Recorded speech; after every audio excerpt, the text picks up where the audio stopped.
Okay, how's it going, everybody? Zoom chat, YouTube chat, audio and visuals all good?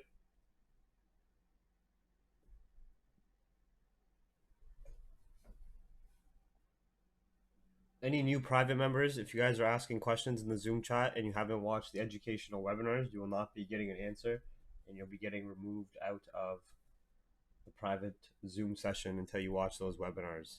We need everybody putting in that optimal effort.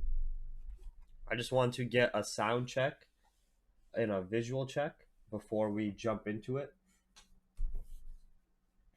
Iron Man's here. Iron Man, I know you've been stacking buys every 50 pip drop on gold, just waiting for a bounce. But yeah, we're starting in about 5-10 minutes. We're just letting people enter the live stream before we start doing some analysis here.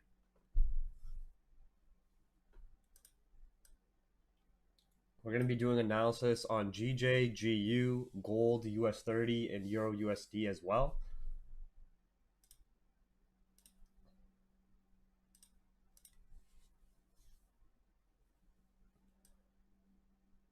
So there's no rush. Yeah, we're just letting some people get in here so I don't have to repeat myself 100 times. So let's just give about like maybe 7 minutes at 1:50 a.m. Eastern. We'll start. Then we'll be doing analysis through Frankfurt Open pre-London session,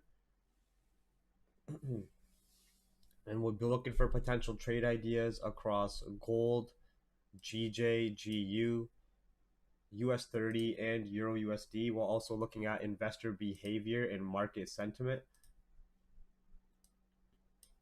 Remember, I was talking about, well, for not for you guys, remember the private chat? I was talking about how these you just have to be cautious watching the US dollar. Whenever there's like a significant low formed, you have that dip get bought up. So, but what we were also discussing yesterday during the private session stream is yes, these dips get bought up and you have sellers close their positional order flow, right? You have sellers close their positional order flow and the dips get bought up and buyers jump in accordingly, but they also get waved off just as fast most of the time. But we want to watch that accordingly overnight tonight. But let's before we start breaking it down investor behavior, before we start breaking down what fundamentals we have at play tonight, I just want to let people join. So let's just give a few minutes here before we start.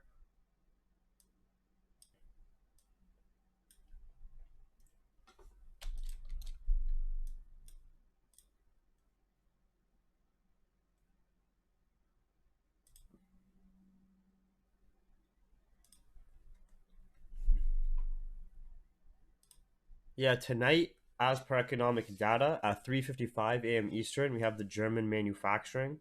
At 3:55 a.m. Eastern as well, we have the German unemployment change.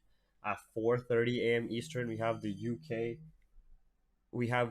UK manufacturing purchase managers index, the PMI figures. Let me double check this actually. Make sure that Zoom links. So many Zoom links. December 1st, start of the new month as well.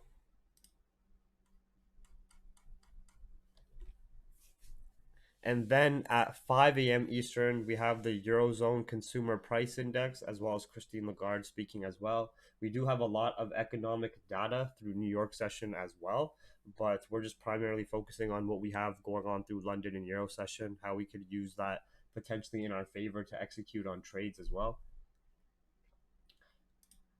You're in GJ sells. GJ sells makes sense as long as we remain below these 1 minute candle body lows and reject breaking above 139.5 for a potential pullback to 0.200 and 139. But I was going to be talking about that in a second.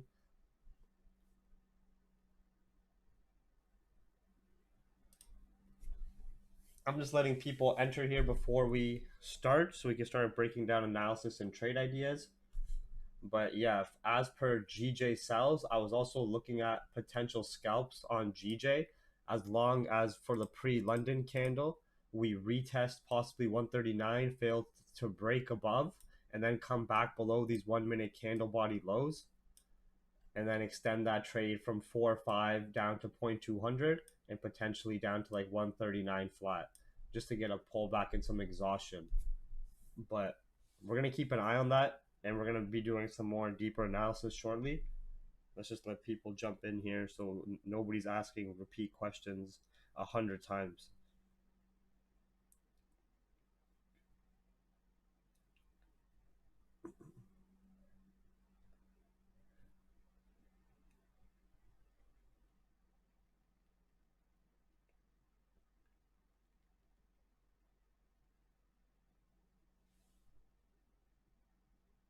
You're also in the cells, yeah. We still have 13. We still have 13 minutes till Frankfurt Open pre-London hours, so we still have time to wait for the actual setup. Then London Open, of course, at 3 a.m. Eastern, and we're going to be running this stream until Asian session close, like 5-6 a.m. Eastern timing, towards pre-New York hours.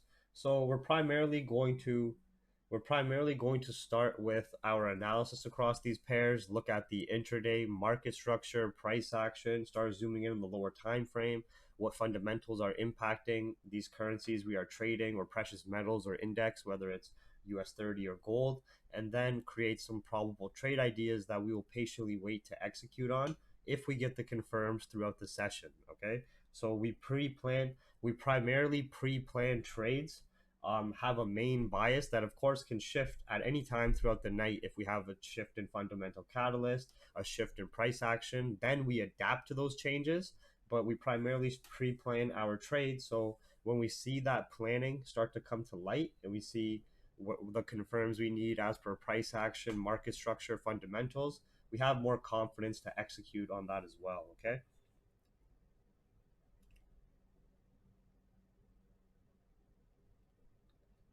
I'm just sending the stream link out to like my Telegram chat and Twitter, just because I didn't post it yet.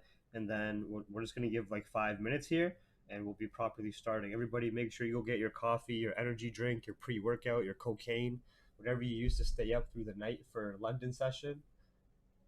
I'm gonna go grab my water bottle and snack. When I start the analysis, start off with gold. Danish, just because you asked that, gold's coming last. No, we're gonna start off with GJ and GU just so we can run through it a bit easier. GU and GJ run a bit similar because you have GBP as the primary, and the secondary in the quote is a safe haven currency. It's either the Japanese yen or the US dollar. All right.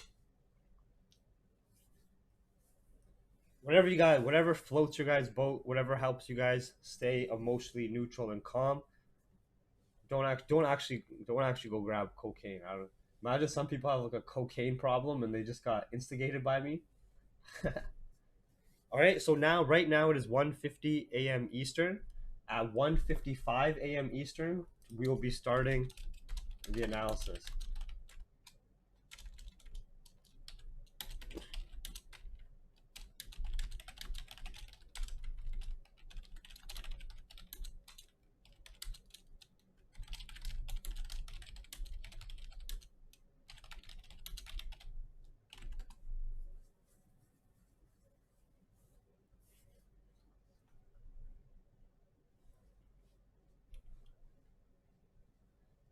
Yeah, don't worry. Like we still have a lot of time.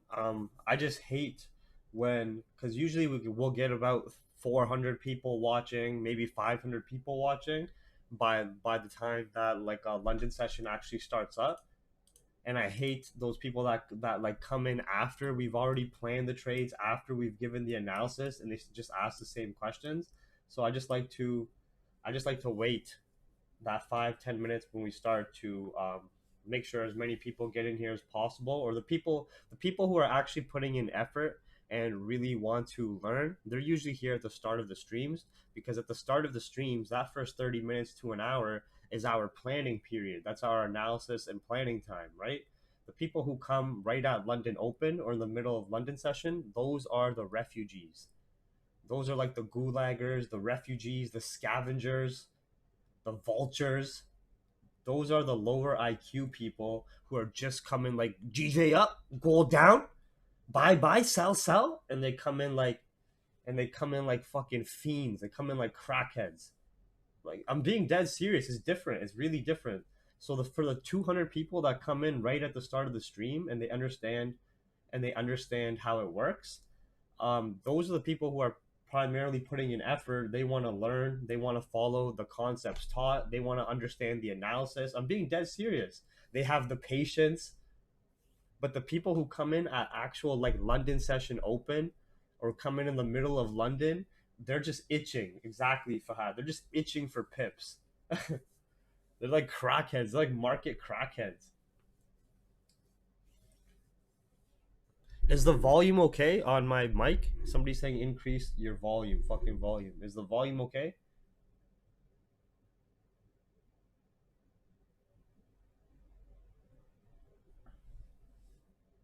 I want to make sure the volume and visual is okay before we start. All right, because if it's only one or two people that have the issue, then I'm not gonna worry about it. All right. Okay, perfect, perfect. All right, let's start in like 5 minutes here. Let's be back in 1 second. We're going to be discussing macro fundamentals, micro fundamentals, technical market structure, price action, key higher time frame levels, psychological price levels, areas of interest.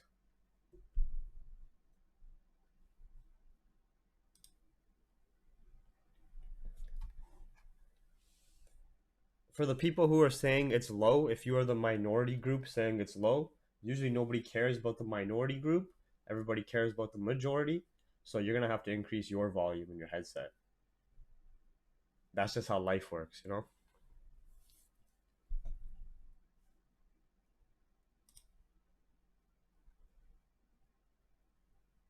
That's just how life works. I'm not. It's not like someone said that's racist. That's not racist. That's just life.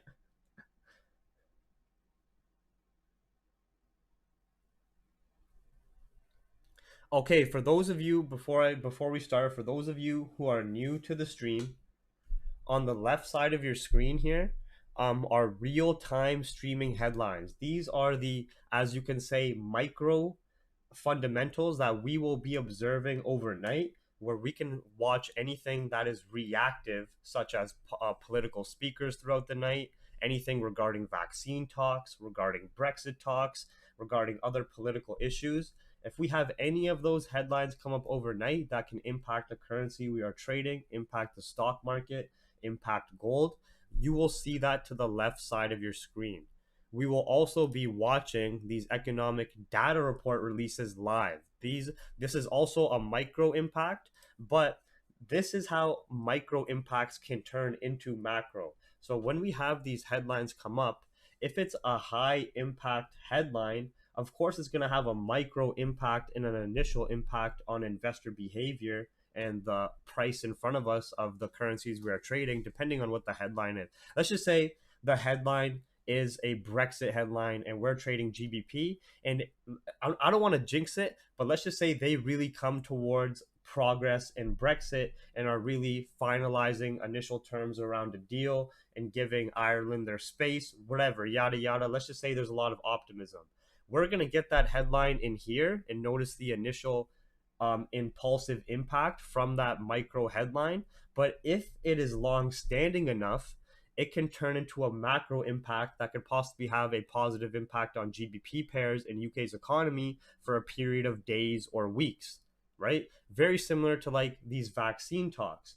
When those vaccine talks initially came to scene, and for example, you come to GBPJPY here,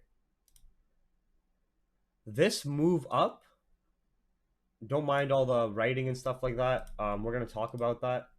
Look at this. Look at these buys, 137.8. But anyways, this move up, this was the initial release of the Pfizer 90 to 95% effective vaccine. So when this news headline was released and investors digest this information as mass market optimism, because of course a vaccine shows that we can finally get out of this pandemic market we have been in.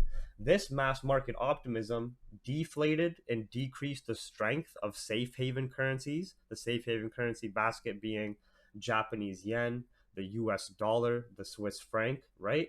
and increased the value of risk currencies, increased the value of global equities because investors were more confident that we might be coming out of pandemic markets, and we have all these vaccines rolling out. The timing of the vaccines being right after US elections, being right before the holiday season, that's another conspiracy we can talk about on another stream or later in the night. But what we want to understand as traders, as investors, is that that had an initial impact where on our risk currency versus safe haven pairs, we had intraday highs printed by buyers in a massive impulsive move. Okay. Then you have to understand that that initial vaccine news being effective has been priced in, but since that point, we have had markets more optimistic, and that initial micro impact on that day turn into a macro impact that has been lasting over the last week or two, where if you guys have been noticed, every single day in the news now is vaccine, Moderna vaccine, Pfizer vaccine, biotech vaccine. Moderna creates a deal with the euro. Pfizer submitting their applications to the FDA. Biotech is ready to distribute to the UK. Pfizer has 6 billion doses ready, or sorry, $6 billion in doses ready for the UK, like 205 million doses of the vaccine, etc., etc. We've been having this macro impact now on investor behavior being optimistic around these overall vaccine talks. So once this high was created, even though we had this pullback and corrective phase, where all that's happening when you have this pullback and corrective phase is you have this initial upside impulsive move. The market moves in waves. This is the smart money, the investors who got in based on that fundamental impact of the Pfizer news.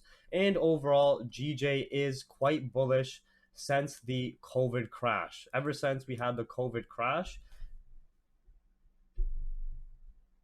ever since we had that COVID crash, since then, and ever since central banks started to pump their respected economies, like the Federal Reserve started to inject the US economy, the Bank of England started to help the UK economy, ECB for Euro, Reserve Bank of Australia for Australia, you get the idea. Ever since they started to provide that financial stimulus, we have had this quote unquote V-shaped recovery in the equity markets and in pairs that are a risk currency versus safe haven, like EURUSD, GBPUSD, GBPJPY, AJ, doesn't matter, AU, it all moved the same for the most part, unless you had individual impacting factors.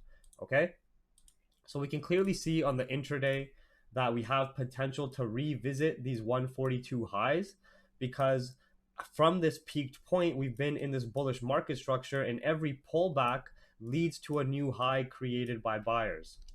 All right.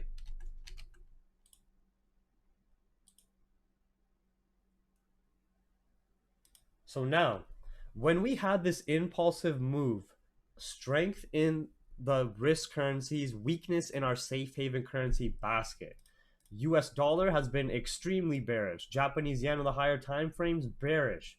Volatility index, which is our fear and greed reader of North American stock market, bearish, showing us fear is down. The fear spike has any fear spikes have gotten waved off.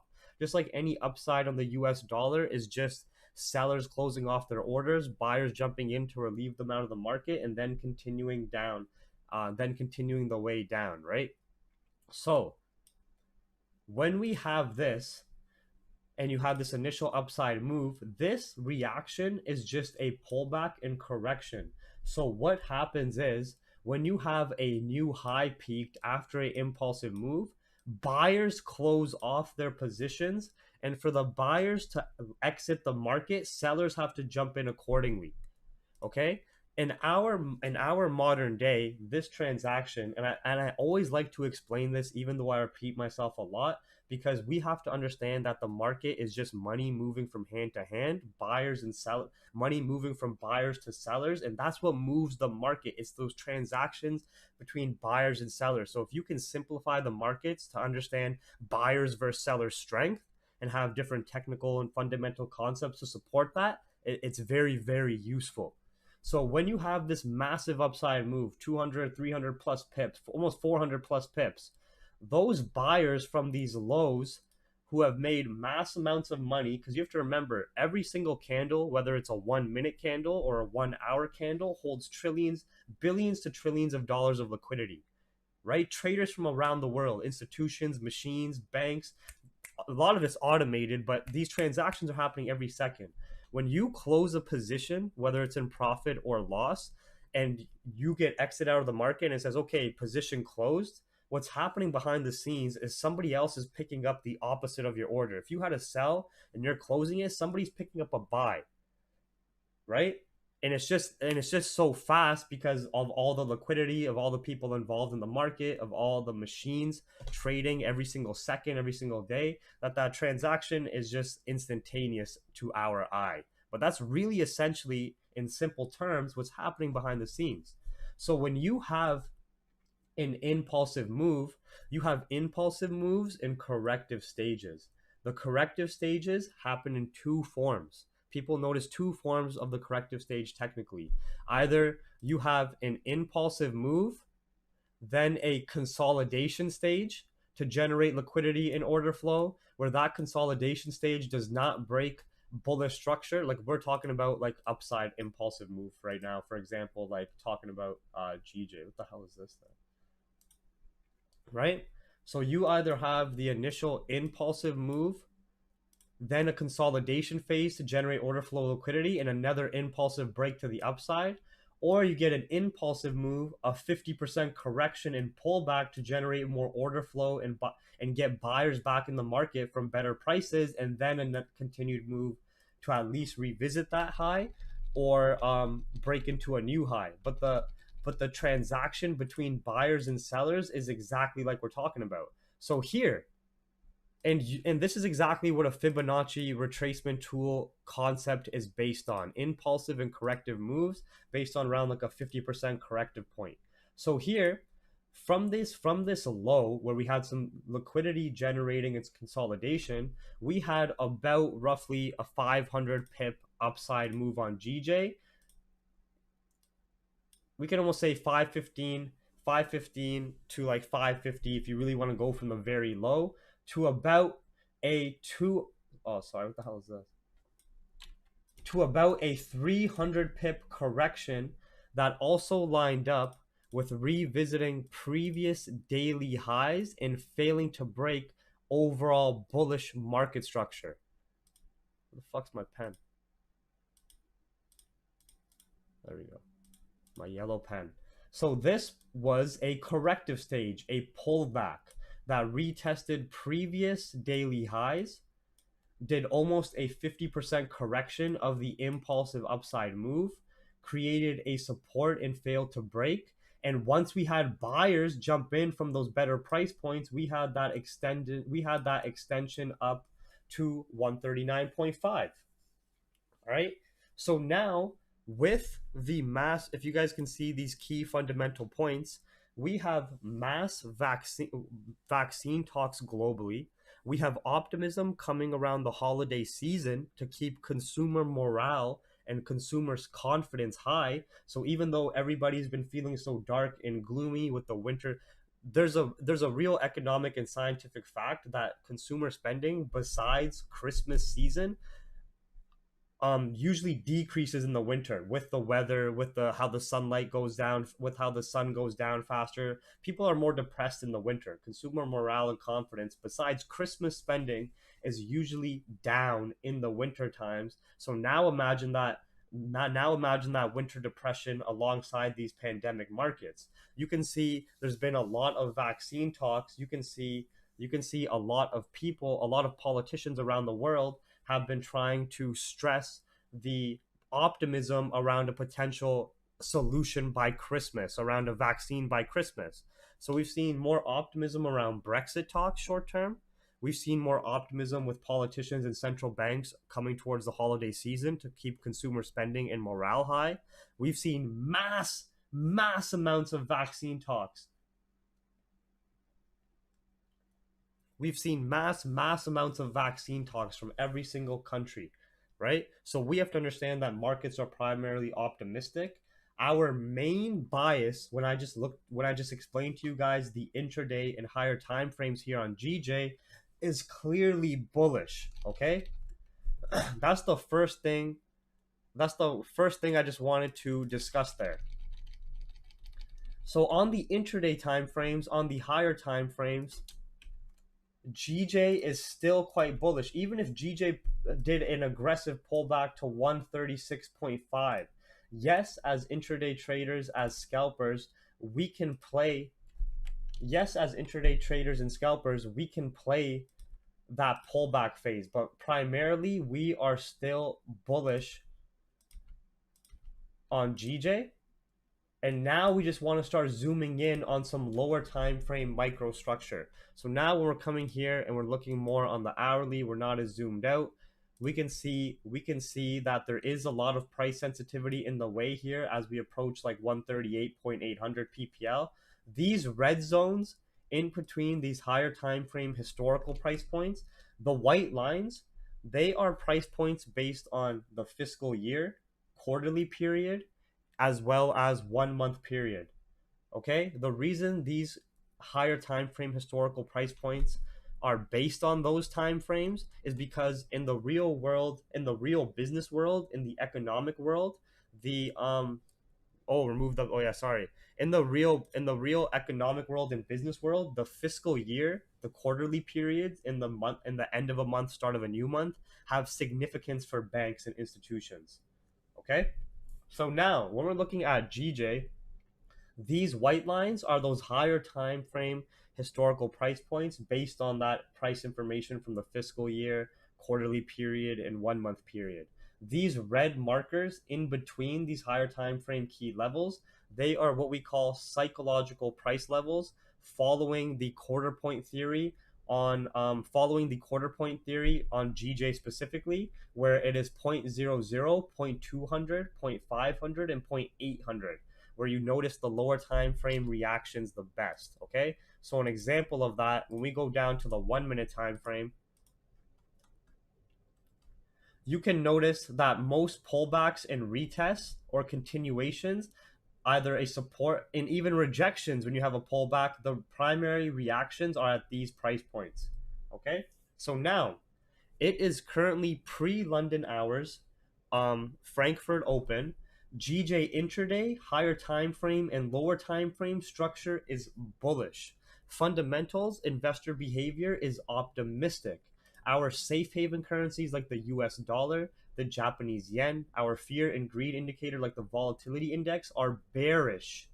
This is showing us more investor confidence. This is showing us more market optimism.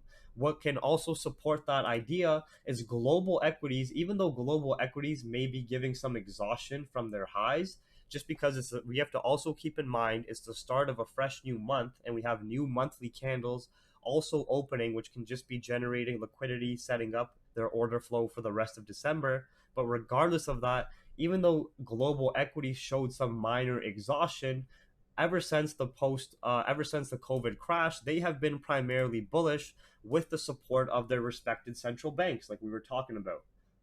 Okay, so global equity markets on the intraday, primarily bullish. Yes, German equities are doing a dip off their new intraday highs, but bullish. Australia, China, Japan, doesn't matter the region. Equity markets are looking bullish. The US dollar, Japanese yen for now are looking bearish.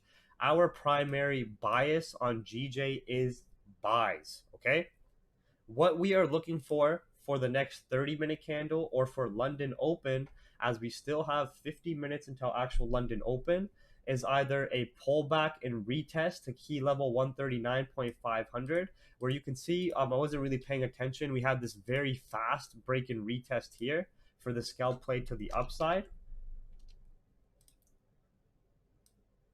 right? Or if we get a break below these candle body lows on the 1 minute, that's the only reason I can see higher. I can see higher probability of getting a potential pullback is if we come back below 139.500 and then break below these 1 minute candle body lows as per price action. That would show us a bit more short-term sellers momentum and buyers exhaustion. Then we have the probability for a deeper pullback to 139.2 and then extension up. Okay, so 1 second here. I'm just going to write out these trade ideas and why.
Okay, so remember it is a new month. So just before we get into it, we want to keep in mind that this new monthly candle hasn't created much of a significant lower wick, but we can potentially get that continued squeeze to the upside. Just keep in mind that as per like something I've back tested technically, usually the higher the time frame the candles, the higher probability a wick will be created on either side. So it is just fairly early into the month of December. We do have the potential where price can squeeze up to grab liquidity, then potentially flip to create that lower wick possibly later in the month. But that's just something we want to keep an eye on and understand as traders, the timing of the market, that it is coming towards the end of the fiscal year. And we just did close off the month of November, which is a nice bullish close, still respecting this bullish market structure on the higher time frames I was showing you guys. And we are just starting a fresh new month as well. To the left here, we have some headlines regarding coronavirus UK vaccine talks. So keep an eye on that. Nothing too substantial here, still fairly optimistic comments, but we just want to keep an eye on that about the monthly candle. But does that make sense to everybody? Based on the market optimism, based on the market optimism, based on the intraday structure, higher time frame structure, strength with our risk currencies, weakness with our safe haven currencies, we are primarily, and our lower time frame structure, we are primarily in a buy bias on our risk currency versus safe haven pairs. Okay, we are either looking for the only higher probability potential for a pullback is if we snap back below 139.500, then break below these candle body lows where you can see we've had 3 or 4 bounces right now in the lower time frame. Then I could see if we break below this point, higher probability for buyers exhaustion and sellers to jump in the market to create that pullback phase for potential support to be created at the retest of lower time frame and intraday bullish market structure and 0.200 psychological price level. But it would be ideal to get a pullback to 139.500, then continue the way up, or that deeper pullback to 139.200 and then the way up. As scalpers, as intraday traders, if we do get that pullback phase, we can execute on those scalp trades. We just have to understand that yes, sells can play out and we can adapt to them, right? But when you are counter trend trading, when you are going against the market optimism, when you're going against the structure, you have to be very, very vigilant and sharp while you're observing price action, because you are doing just as that. You are counter trend trading and you are playing that corrective and pullback phase. And so we could slowly be making our way down in that corrective pullback phase. And if you're not paying attention, we could find a support and buyers jump in and you have one impulsive candle that cancels out all of your scalp profits. So just something to keep an eye on and remember, all right? The primary bias for GJ is buys, but of course that can change overnight. If it does change, we will notice that when we're looking at global equities. We will notice that when we're observing real-time lower time frame price action on the 1 minute here, and we will notice that when we're looking at the headlines as well, if we have anything to bring short-term market fear. Right now we have the UK senior minister just talking about everybody getting vaccinated. Brexit, there's still 3 sticking points that remain regarding Brexit. They're talking about theaters and sporting events. There's still issues regarding Brexit and fishing, but we're just going to watch for these setups accordingly and stay zoomed in now to watch the price action. Still 42 minutes until London Open, and usually London Open does give pullbacks, so we're going to patiently wait for that. Okay? So no rush. That GJ reacted to 0.500, already gone up 18 pips. Don't worry about that.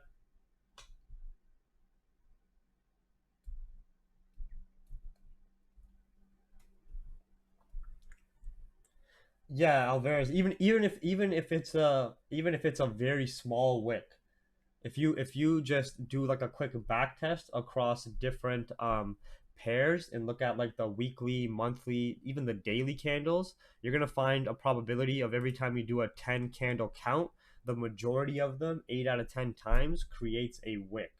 So it's not something that you can marry, but it is something that you can notice that if you have like on the new monthly candle that GCAD just instantly pushed up to like a resistance on the higher time frame and didn't create a lower wick, and then on the lower time frame you start getting signs of exhaustion, you could have that as a technical cue that like, okay, I'm getting these price action confirms of exhaustion and the potential that is still early in the month and GCAD can make its lower wick as well, you know?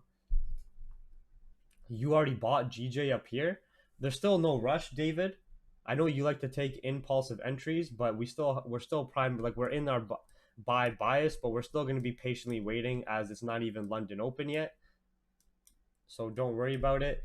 It's going straight to 0.800, so we're gonna watch the reaction there, but don't worry about it. No rush, no rush. Okay. Okay, so let's just quickly summarize GU as well.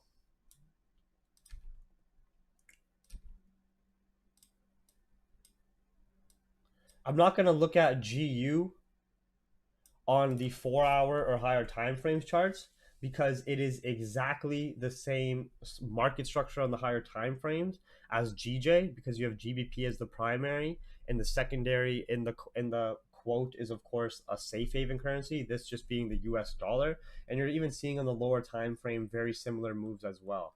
But we first started to get some minor bearish market structure that was developing on GU that we have broken above right now, and we are noticing some minor bullish market structure developing.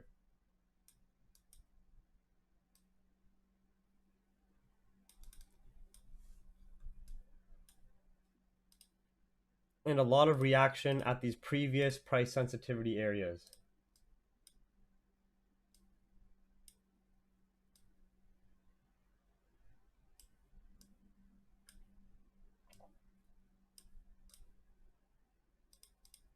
So similar to GJ, main bias is buys. We're just looking for execution.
Okay, so our main bias on GU is of course buys. We have seen a lower time frame order block and massive rejection at 1.3400, higher time frame flat key round number before. Okay, so we want to be very cautious that if we are looking for buys above 1.3400, we need a very clean breakout, and the pullback might come a bit deeper to revisit these 1 minute high points and then snap back above.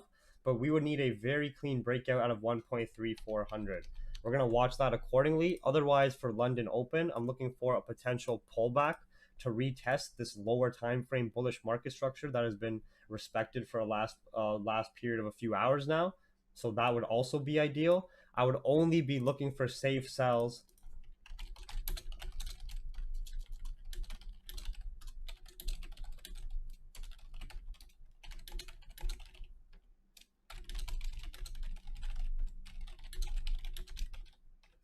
I would only be looking really for safe sells below this point. Anything else is like a pullback. I don't personally want to trade. I'd rather wait for the play with the trend buys. The trend is your friend, unless we have something that shifts the fundamentals against that. But this is primarily what we're looking for on GU. Just quickly wanted to summarize that because the intraday market structure and the lower time frame market structure um, is looking bullish and very similar. Yeah, like GU, we could see that once we have that extension up, buyers again will close off their order flow and positions from that point. And we will notice that from either hard signs of lower time frame exhaustion. So let's just wait for that patiently, just because we've seen strong rejection here by buyers before and them closing off their order flow, which creates that pullback. So we don't want to play any guessing games or try to hope it's going to break out. We would rather wait for a substantial breakout to clear the level and also to clear previous highs and come above this lower time frame order block that was created there. So we're going to watch. That's pretty much right now in this order block area is where we are reacting right now in the lower time frame. So yes, our primary, you can't deny on GJ and GU when we're looking at the intradays, understanding the fundamentals, our primary bias is buys.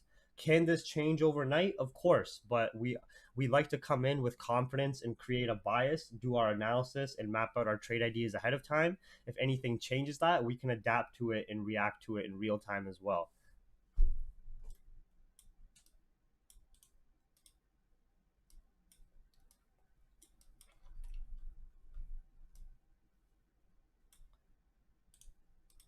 Sorry, one second. I'm gonna move this closer.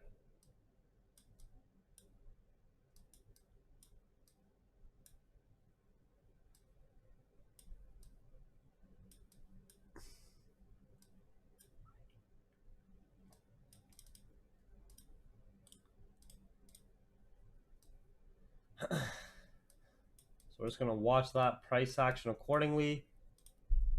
GJ almost extended to 0.800, showing some minor signs of exhaustion. See if we can get that retest as well. I'm just going to go to the washroom very quick, everybody. Before I go to the washroom, remember these are some of the key recent fundamental macro points that we are focusing on. Is that it is the start of the new month. We just had some end of month processing by banks for November, and we're coming towards the end of the fiscal year. We've seen massive vaccine talks over the last 2 weeks globally from pharmaceutical companies in Euro, North America, etc., etc. So optimism is high. We've seen politicians really trying to boost consumer morale and confidence around the holiday season. Brexit talks are still on the fence, but they have shown more short-term promise. Our economic events throughout the night that we have to keep an eye on is if we're when we do our Euro USD analysis, and of course these economic events can impact overall investor sentiment and behavior through New York session. I'm sorry, through London session and possibly through New York session if it holds out. Is the German manufacturing PMI, German unemployment change, UK's PMI at 4:30, and then of course the Euro CPI at 5 a.m. Eastern. Here are some of your stream reminders. This is not financial advice. You can ask any questions about technicals, fundamentals, overall markets, but specifically the pairs we already trade, because we already trade GJ, GU, gold, US30, Euro USD, right? Any questions about the Capital Hungry private service, just go to the website. The Capital Hungry private chat is closed. We are no longer accepting new members for the Capital Hungry private chat, so please don't ask. You missed out. You're going to have to wait until older members leave. We usually cap out at like 350 to 400, 450 members, and we've hit that really fast. So sorry about that for anybody who's trying to sign up. You're going to have to wait till some of the old members leave. And don't forget the Capital Hungry free analysis Telegram, the Capital Hungry free news chat, and the Capital Hungry YouTube channel. So here are those links. This is the Capital Hungry Twitter. It posts headlines throughout the day automatically, like even when I'm not streaming or not active on the charts. It is not as detailed or post as many headlines as this news terminal you see to the left. Sadly, that is for Capital Hungry private members only. But for a free resource, the Capital Hungry Twitter for news is very good, just because like even Forex Factory sourced from the Capital Hungry Twitter. Like they post headlines from the Capital Hungry Twitter as well. You know what I mean? So if you guys want to follow the Capital Hungry Twitter, it just posts headlines throughout the day that could, like, for example, Brexit headlines here, vaccine headlines, Reserve Bank of Australia, etc., etc. It's a very useful tool for free. Okay? The Capital Hungry Telegram analysis channel, this is the free analysis channel where I'll post some market updates, reminders of when the stream is. And then the Capital Hungry YouTube channel itself, you can watch these previous live streams, which are almost 4 hours to 5 hours long each, where we're constantly doing what we just done here. And if you want more information besides that, you have these educational webinars on like fundamental concepts, scalping, like central banking, how central banks work, the greatest transfer of wealth, historical timelines, gold breakdowns, oil breakdowns, psychology webinars, talks about like recessions, technicals, fundamentals, everything. Okay? So it doesn't hurt. It's for the people who are actually wanting to put an effort to learn. These are all free resources, just like the stream. And if you enjoy all these free resources, make sure to also do something else that's free for you to do, and just like, subscribe, and share it around with people. And I'll be more inclined to do these streams as well. I can't lie. I can't lie to you guys. Ever since the Capital Hungry private chat is filled up and we're really busy in the private chat, it's not. I don't have as much motivation to do these YouTube streams. But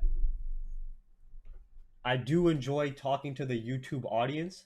I do enjoy joking around, the banter, allowing people to make money. So it's pretty fun to do this once in a while, a couple times a week. Okay, so new 30-minute candle right now.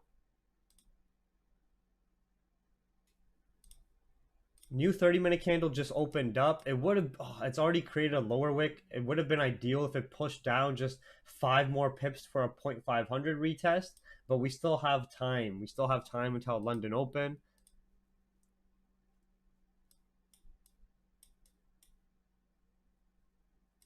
And if I see any potentials, remember as well, on these live streams, we are in the scalping and intraday mindset. Our first number one rule as traders is survival. Number one rule first is staying as emotionally neutral as possible and focusing on protecting your capital. After that, you try to make money. Okay? So when we do these streams, we primarily are looking for scalps we can execute on using the London and Euro session volumes, but looking to secure positions as scalps and leave other positions running for potential intraday trade ranges of like 50 to 100 pips if the volume and volatilities allow us to do so. Okay? But we primarily like to take some scalps using the lower time frame price action, intraday analysis, and higher time frame key levels, as well as market sentiment, to at least secure some positions, make sure we earn something. And then if we can extend those trades, we will extend them risk-free with less emotional stress involved. Okay? But remember those mental reminders. I got to give everybody the seizure, because just as important the fundamentals and technicals are, it's 10 times more important about having emotional control and about being disciplined. And it's 10 times harder. It's 10 times harder to develop your discipline and patience than it is to learn the fundamentals or technicals. It's very easy to learn something like the technicals or fundamentals. That just comes from studying and repetition.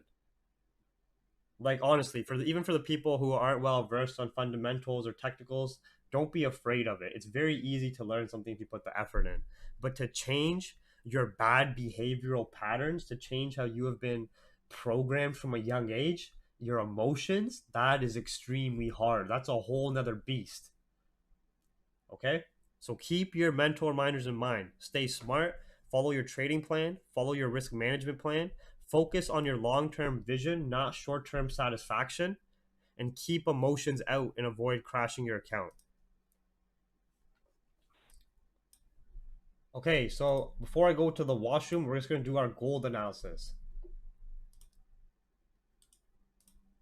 Don't mind these lines. This is lower time frame price action, a lower time frame market structure, but we can see obviously a common theme with that mass market optimism. Now, of course, when we were looking at that mass market optimism on pairs like GU, on pairs like GJ, it had a bullish impact because your safe haven currencies are the secondary and you have a risk currency as the primary in the quote. So that optimism is creating this upside move.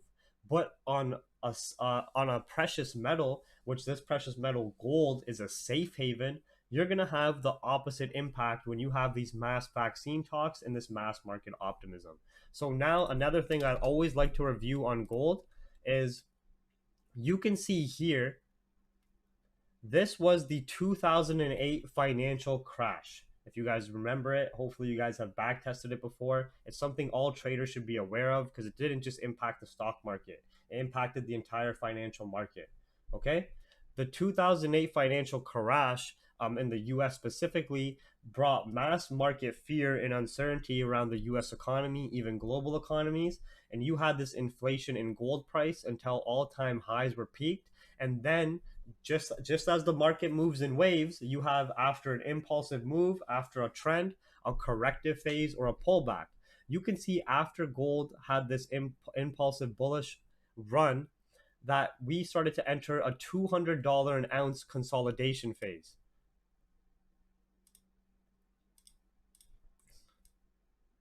Okay? So now after the 2018-2019 trade war, after all the political tensions, Brexit, after the potential risk of the Iran war, after the pandemic markets, we had a lot of market fear from 2019 onto 2020 from a potential war in Iran, the global trade war when everyone was calling Trump the tax man and China and US were going at it, and then the pandemic markets hit the scene, which all had a massive impulsive push on gold to extend into new highs. Now there's a strong probability that gold can play in this $200 an ounce range for an extended period of months until it has a correction and then another continuation to the upside or a breakout to the upside, just based on historical repetition fundamentally and technically. The same time, we're getting this massive exhaustion at all-time highs after the pandemic impact is the same time we're getting these mass vaccine talks coming towards the end of the year, right? It's always good to backtest previous historical events when you're studying the markets because history always repeats. There might be different faces, there might be different characters, there might be different changes to the storyline, but history consistently repeats on the impact of the market. Okay, but that's just something I quickly wanted to review there.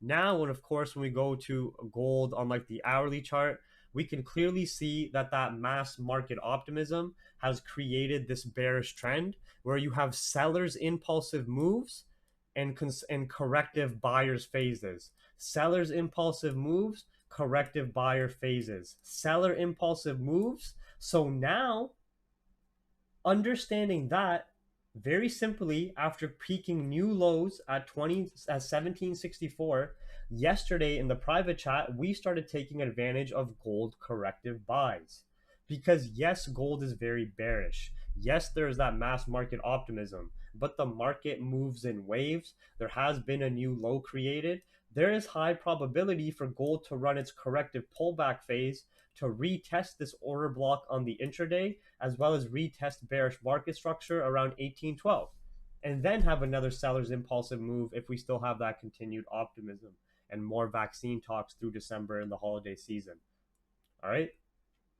So right now, yes, gold is very bearish, but what phase is gold in after peaking these new lows by sellers? And what is happening when these new lows got peaked? Don't worry about the trades, guys. We will have plenty of times. We will have plenty of time to take trades. Make sure you understand these concepts and make sure you learn. So when I'm not doing these streams anymore, you can still help yourself. You can still feed yourself. So now that gold has peaked this low, what is happening? What is happening behind the scenes, and what is that creating on the technical charts in front of us?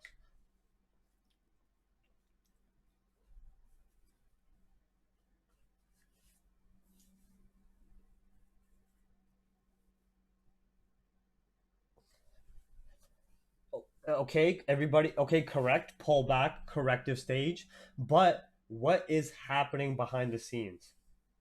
In simple terms, we are getting these impulsive sellers first closing their positions exactly at these new lows, buyers jumping in to relieve them out of the market. That transaction is creating a corrective in pullback phase. Now versus and for gold to do a 400 pip pullback is not anything crazy. You can see that's a 400 pip pullback there. After this impulsive move, about 100 pips, you can see from the low point to here, we had about a 450 pip pullback. Okay. No, you did not miss Euro USD yet. We give a lot of attention to detail. We've only talked about GJ, GU, and gold right now so far. So now we have those sellers taking profit. We have those sellers closing off some of their some of their sell positions, and buyers jumping in accordingly to relieve them out of the market. This is creating some lower time frame corrective market structure. All right. So we understand, yes, that gold is very, very bearish, but the market moves in waves. We're currently in that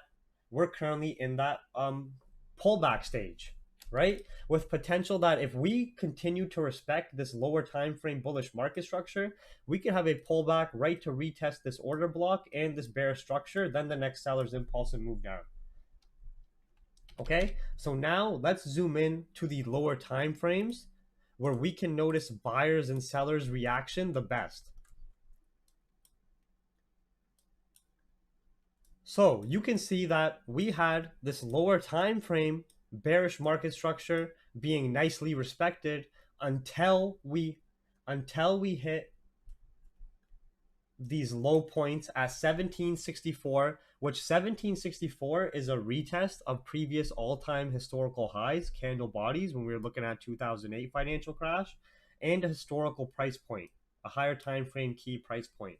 We had this bearish market structure being respected by sellers on the lower time frame until we started to notice this exhaustion, a break out of bearish market structure, a retest of 1764, and failure to break. Okay. Then after noticing that seller's exhaustion, we have noticed some more buyers momentum breaking out of these 1 minute highs and developing lower time frame bullish market structure. Now it's very, very easy to see the trade ideas we're looking for here. We would only be looking for safe sells below 1781.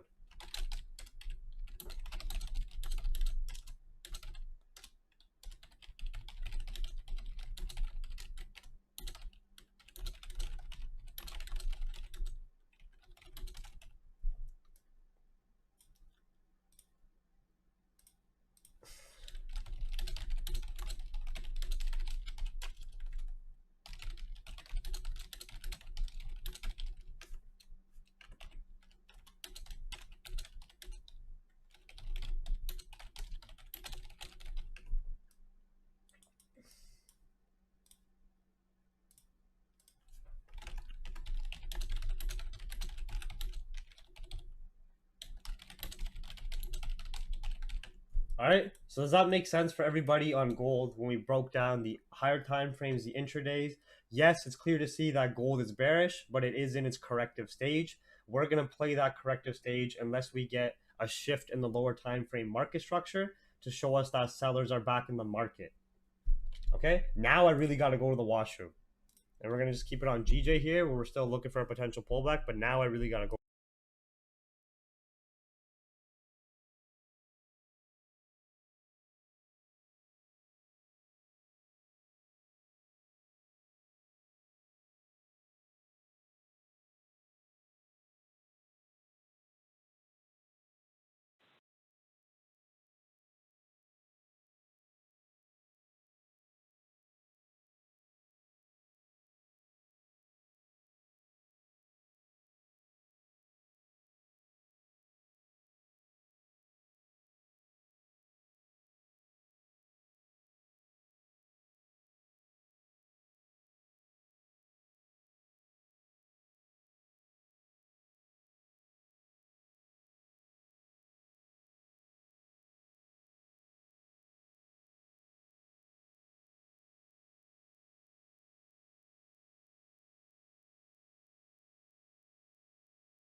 All right, my stomach was gonna explode.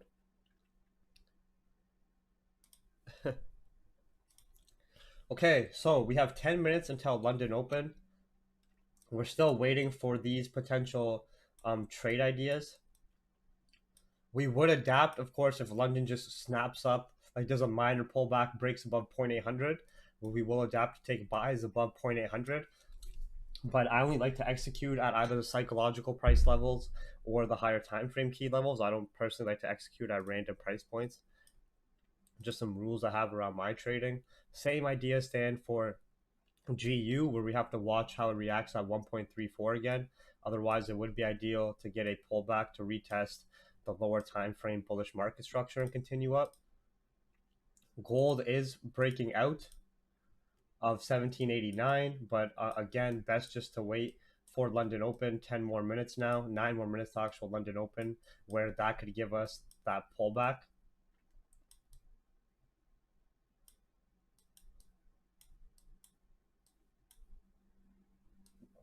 Did everything though for the YouTube chat and for the private chat, did everything make sense on what we explained on GJ, GU, and gold so far?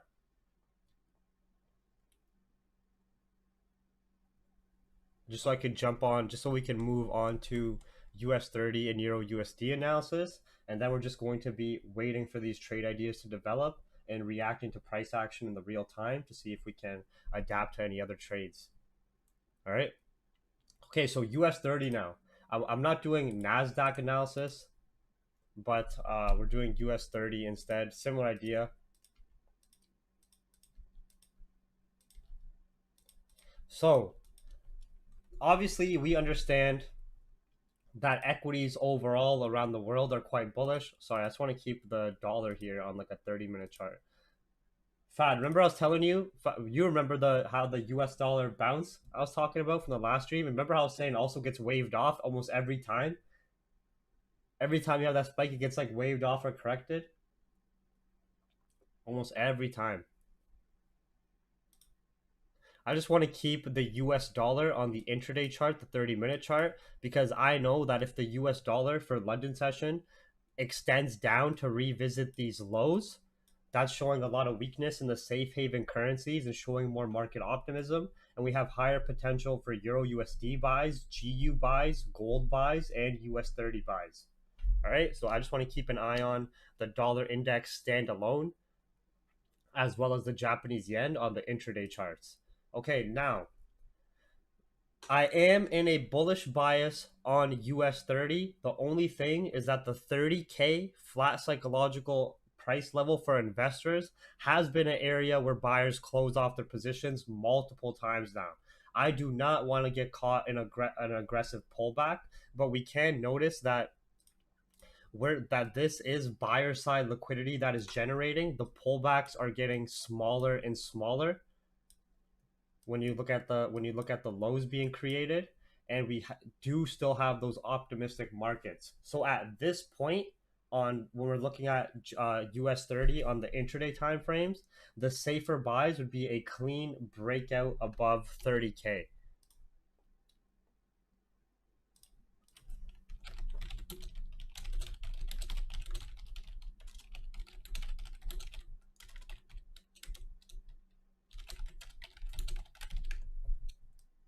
Okay, other than that, we're gonna zoom into the lower time frames now to look for a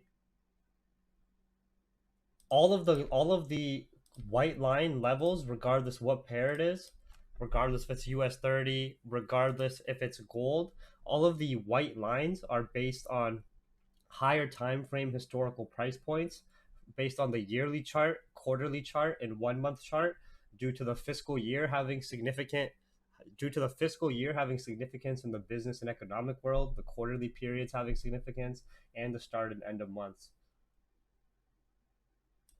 But exactly how they're mapped, that's a secret. I can't give away all my secrets that I back tested over so long, man. Come on.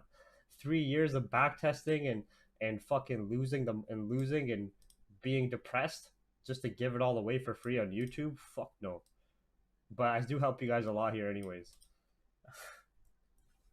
Okay, so this would be the safe, clean breakout above 30K. We've had multiple rejections, but even if we break above 30K, we're looking to at least target a 200-point scalp to previous highs, peaked at around 30.200.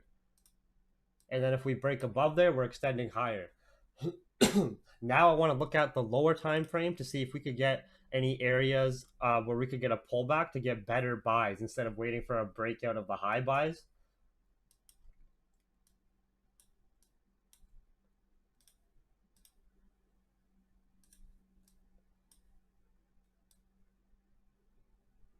So we're getting an order block formed here at these 1 minute lows.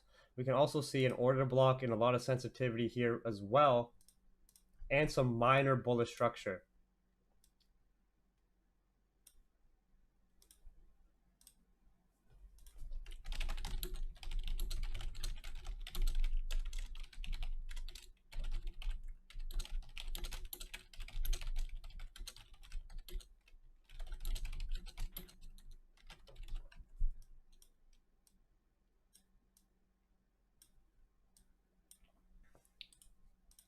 So when we're looking at US30 now, we are starting to get some signs of exhaustion. But even if US30 through London session did about a 100-point drop to 29,800, it would still be very bullish. This would be better risk and higher risk versus reward buys, just because you have less confirms here.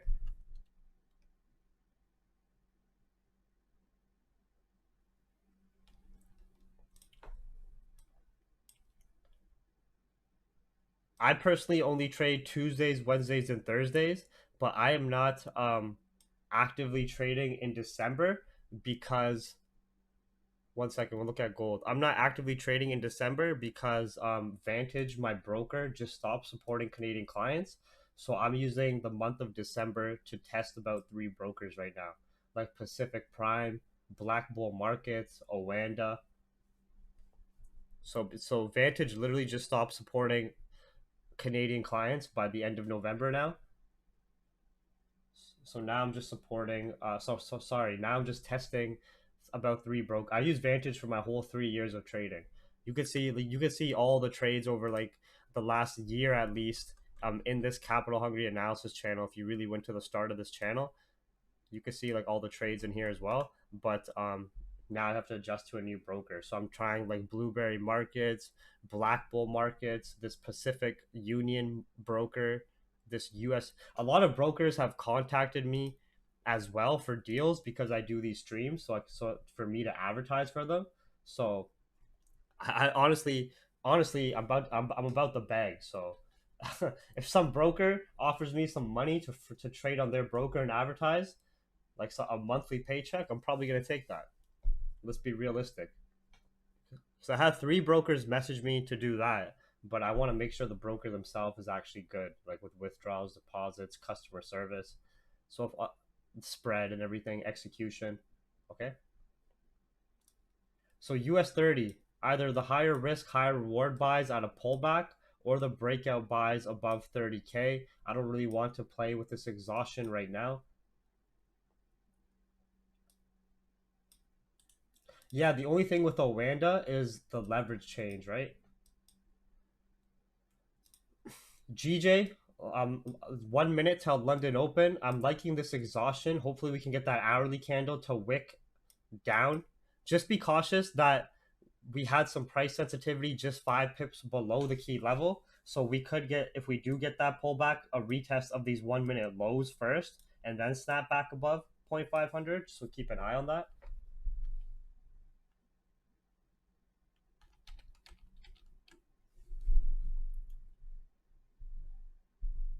Yeah, exactly, Tim. So I don't want to just start using a broker and shouting them out just because they're paying me, but then they end up being like some shady broker that fucks over people. It's gonna make me look bad, right? And I've used the same broker for 3 years, Vantage. So now I'm just yeah, that could be new motivation for the streams, George. If I'm getting paid, if I do 2 streams a week and I'm getting paid like advertising for it, then you know what I mean. But other than that,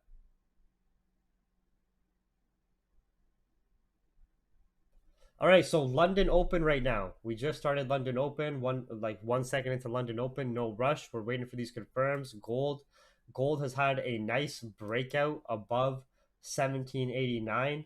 I don't, if anybody took that quick breakout scalp, it's only about 20 pips, but we're still patiently waiting,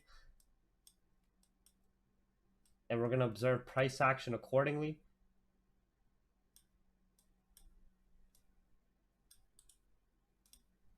We're waiting for this post London pullback now, and to observe price action at 1789.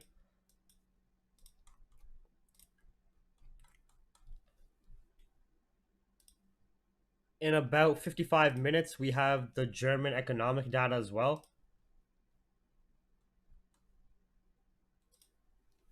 Okay, so US30. We laid out the trade ideas for US30. It looks like we're going to get that deeper pullback below 29,880 to potentially retest where we are talking about. And it's not like we wanted to buy where price was sitting at right now anyways.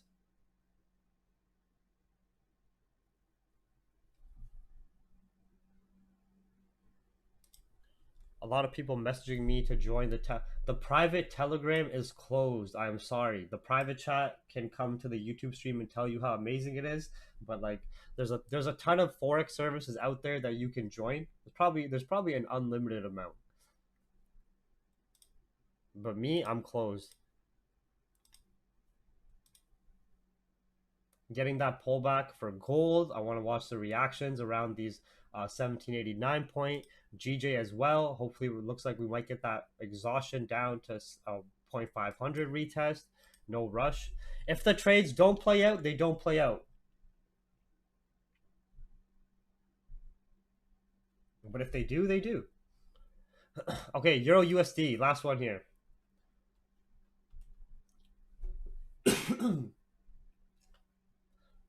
That gold fake out? No, gold is just like it did a quick little breakout, but it's London Open, right? You have to watch.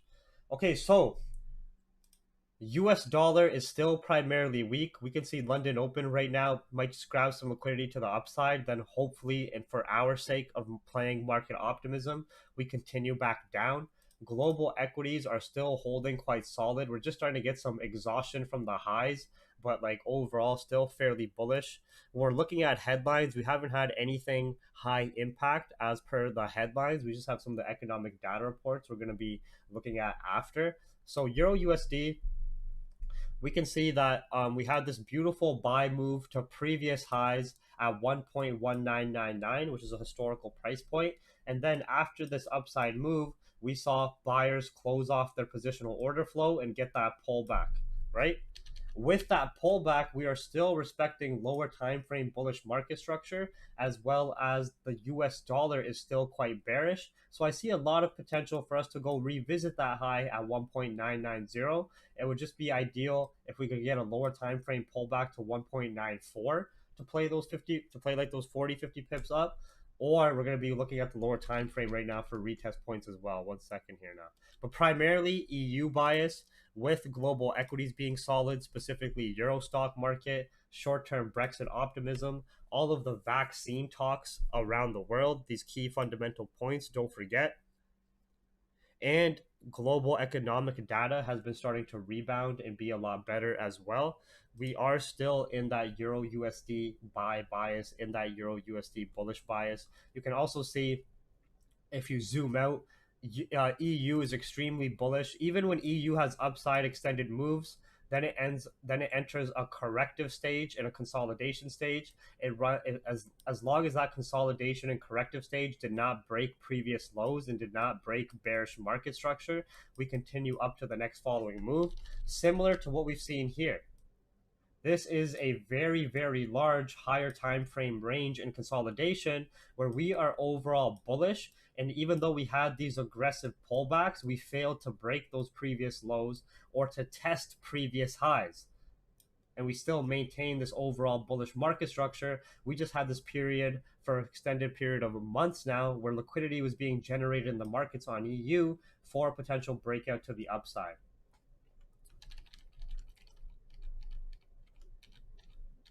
Okay. So EU, higher time frames, intraday time frames, lower time frames, very bullish.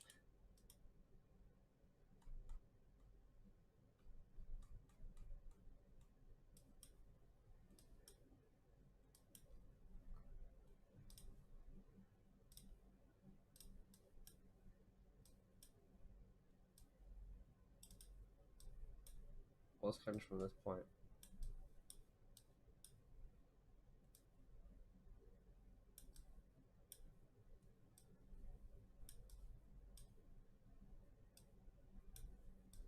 So I'm just connecting it from like low point here. The original low point area from the key level where we had this liquidity, then this upside move, right? Initial impulsive upside move, this following pullback bounce, and now when you extend that lower time frame structure, you can see it lines up with this pullback as well. So I'm just extending that out. GU also made the move to GJ as well, went straight to 0.800, but that's okay. That's okay. Don't worry about it. We're gonna wait. We didn't get the pullback to 0.500 that we wanted. You can see that we're reacting right at the following psychological price level at 0.800. So now we're still waiting for the same pullback at 0.500, or like I said, if we have a breakout and retest of 0.800, we're gonna take that 20 pips up to 140. So now watch either if we reject here and get exhaustion, or if we break above, pull back and fail to break, we're gonna take that 20 pips up to 140. Okay. Gold gave a nice retest here, pretty much 1 pip from the key level. I don't know if anybody's still in gold or took gold, but our gold buy bias is playing out. This isn't the cleanest breakout out of 1.34, so but keep an eye on it. Let's watch the reaction when we come back to retest the level for a potential scalp. If we fail to break back below it, just remember 1.34 is a very, very sensitive area where buyers have closed their positions, so we have to be very cautious here. Okay, I'm gonna set this off for now, only once, or let me delete it for now. It's not even delete it, just for now, just so that beep is extremely loud, and we're watching the charts anyways. Gold's going to the net. Anybody take gold?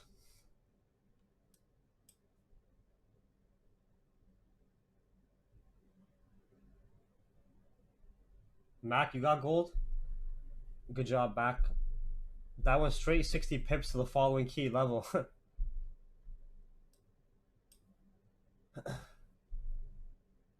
Yeah, you can't edit the sound, can you? No, there's no sound edit. Like to change the sound of that. More actions? Where's more actions? Oh, what the hell?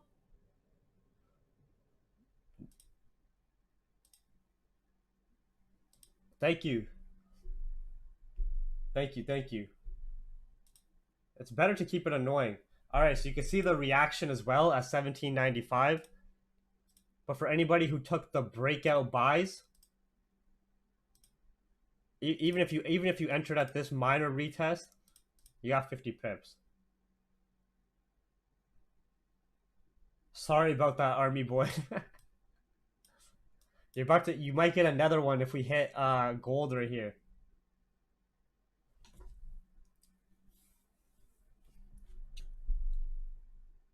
You took it after it broke 1790. Good job. Just watch as we can see buyers are closing off their positions at the following historical price point, 1795. We ran the next target up, so keep an eye on that. And GJ, we're still seeing very nice rejection at 0.800, where we might get our pullback to 0.500 still. And GU, like I said, be very, very cautious at this price point. Hopefully, nobody took a buy here at the pullback. Please tell me you didn't. You have to be very... I tried to explain how cautious to be at this price point multiple times. And let's watch gold accordingly.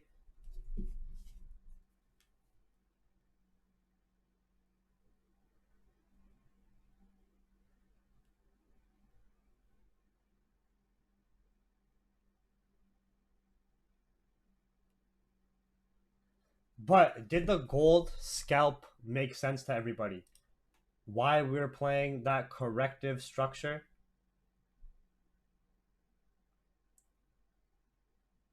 Why we were looking for either why we were looking for either the better risk versus reward buys at a pullback or the breakout buys.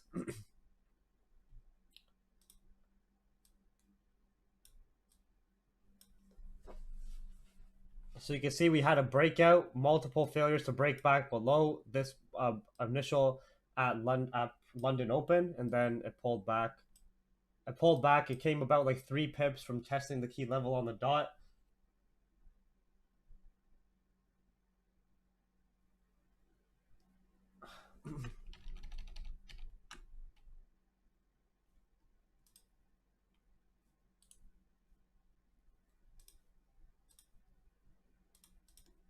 The fuck is? I always click this stupid tool by accident. What is this thing?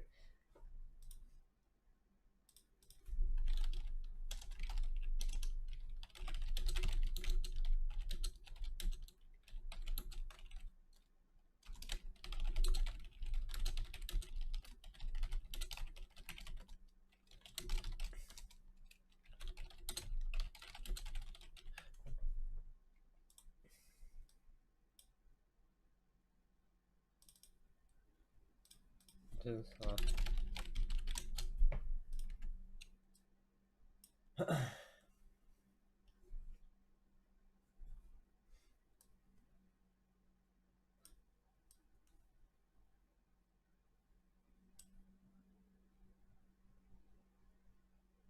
40 pips, Jack. Good job. Handbuck. $2 on gold. Your broker has a $2 price difference on gold. That's like 20 pips. That's a pretty big difference. You got gold from 1788. You got gold as well, David. Mac got gold. Okay, good job. Don't worry. Don't worry. For everybody who did not catch gold, okay? For everybody who did not catch gold, breathe, relax. It's only one trade. We still have other pairs we are waiting for. GJ is only about 10 pips from giving us that potential pullback here. And we're going to watch the reactions at 0.500. We can also see that GU might give us our deeper pullback we're looking for. This was not a significant breakout and retest, if everybody was paying attention. We needed a clean breakout because this flat key level at 1.34 has been used multiple times before for buyers to close off their order flow. So remember that. We need a clean breakout there, but instead we're getting that pullback. Even if we don't get this deeper pullback to retest this bullish structure, let's just say we start to create an order block here at these 1 minute lows and consolidate in range, then have enough order flow and liquidity for the breakout. We're still waiting for that.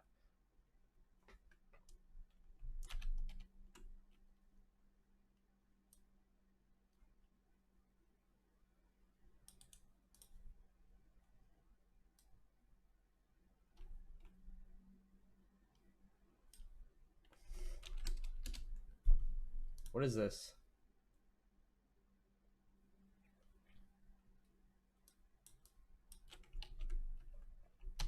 Fuck, my screen, sorry, my screen froze. All right, there we go. All right, we're good. We're back in action.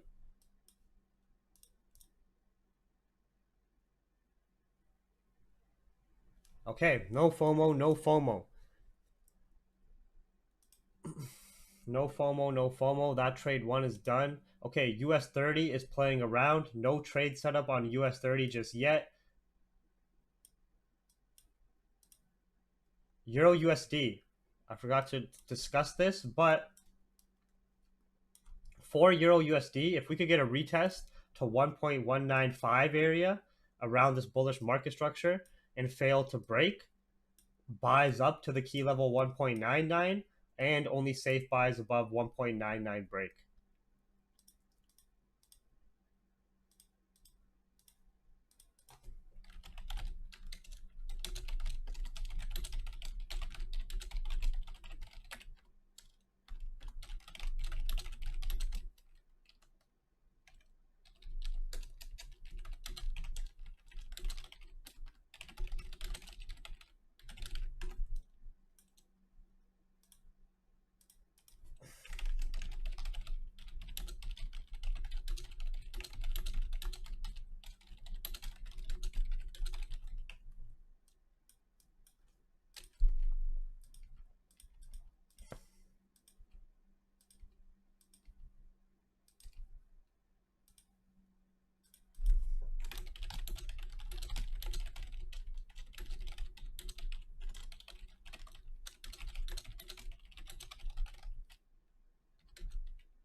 US30 is giving us our deeper pullback like we expected anyways. Just slowly let it do its thing.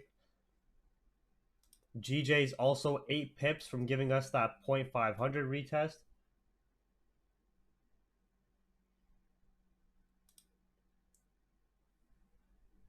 Gold, we might get another gold entry if we get a retest at 1789 and fail to break. Otherwise, we're looking to see if we can adapt to a breakout out of 1795. We do have some minor bullish market structure developing, and the US dollar softer. The US dollar is mixed right now, but it is snapping back a lot of its gains and going back to potentially revisit the lows. Remember, everybody, keep in mind that it is the start of a new month and we're coming towards the end of the fiscal year, and we do have the potential for the new monthly candles to set up price. We don't have any significant headlines. We have the Japan government discussing tax reform changes, but nothing too crazy. We're going to be watching the German manufacturing PMI and the German unemployment change data live release in about 30 minutes at 3:55. And we'll see where EU is sitting at that point as well. Let's just zoom in on EU now. We're going to keep an eye right now on GJ and GU, because GJ is coming close to retest 0.500. The only thing is this hourly candle is rejecting at this previous highs and order block, right? So if we break below 0.500, there is potential to get that repeat of buyers closing off their positions and those aggressive pullbacks from this point. And we could actually take if we have a clean break below 0.500 in these candle body lows, we could take advantage of that potential deeper pullback we were talking about. Remember at the start of the webinar, we noticed that there's a lot of price sensitivity here. We noticed that these were the previous intraday highs peaked. You can see the London open candle has retested those highs and flipped bearish. So we really want to observe the price action at 0.500 accordingly on the lower time frame, because if we respect that 0.500, we can take the buys right back up. But if we fail to respect 0.500 and come back below, we will see a continued reaction at these high points similar to this, where we'll come down to 139.200 and watch it accordingly. Okay? So let's watch. We had a we're about 3 pips from retesting 0.500. And we're going to stay adaptive to that.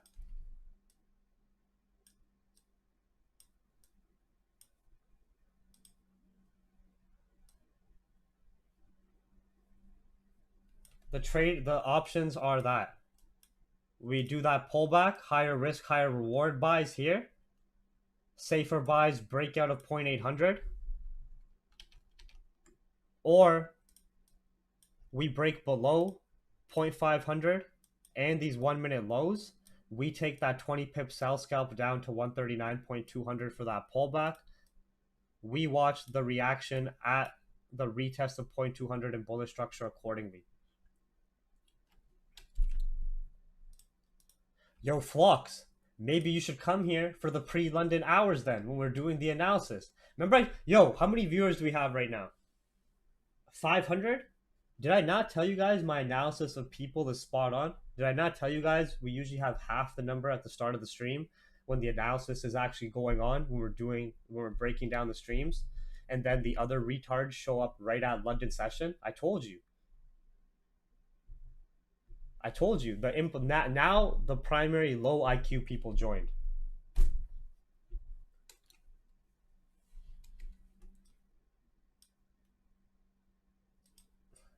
I told you.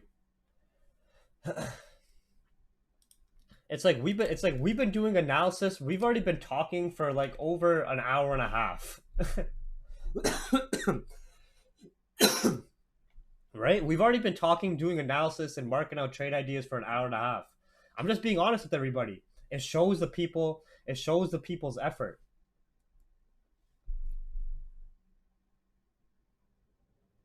What's the R? What's the R word? Retard? Is that offensive word? Retard? I say it a lot. Fuck. I didn't know it was that offensive. Fucking like call someone a dumbass. Like they're a retard.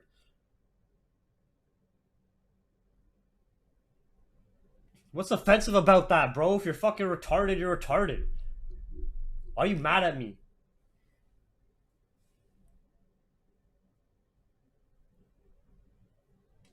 You can't say that word on stream? I've said it every stream.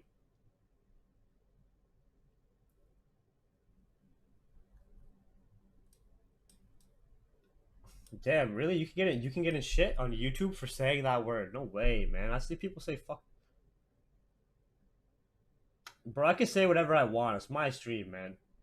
Worst case, if YouTube shuts me down, they shut me down. Let's make another channel.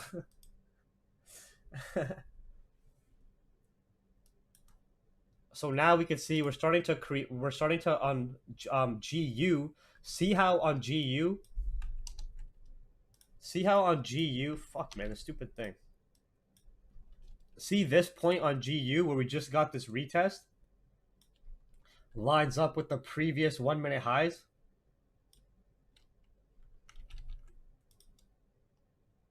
US30 back above the range here. We still need price above 30K.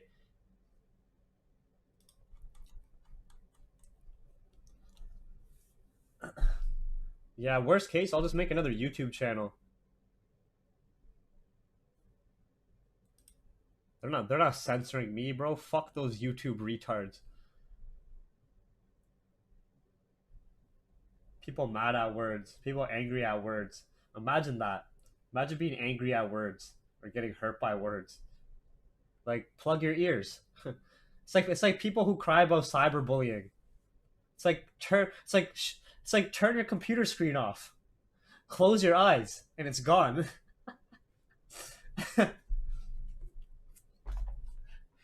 You know what I mean? It's like when people complain about cyberbullying or mean words, like put your hands over your ears. Can't hear them anymore.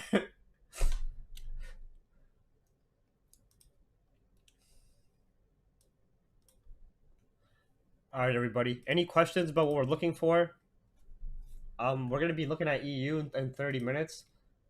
EU is just doing EU is just doing a bunch of nothing right now.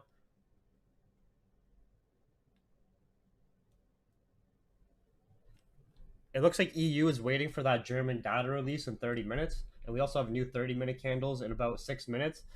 Usually there's volume that comes in at London Open and 30 minutes later when you have all the markets opening up in Euro and UK region. All right, so let's just see what that 30. Let's just see what that volume brings.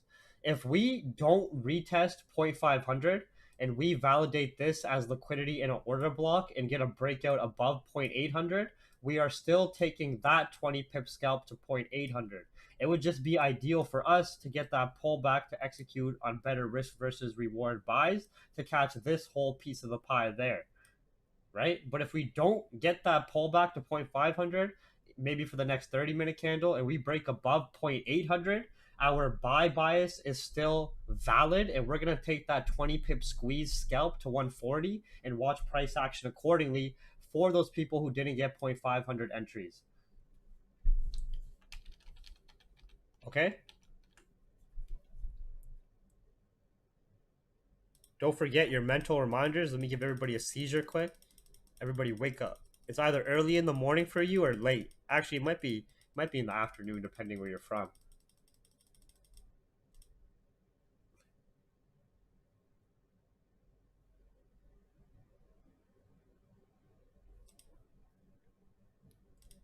The economic events, we're just going to watch the Euro data release in about 30 minutes. I think it's going to be solid data in my opinion. And these are the key fundamental points we are focusing on to help our bias out. We're looking at investor behavior, market volume. I don't know if you guys noticed from yesterday, like we did have some cleaner moves through New York session, but just because it's the start of a fresh month, we had the end of November, we're coming towards the holiday season. Volume and volatility has slowed down just a notch.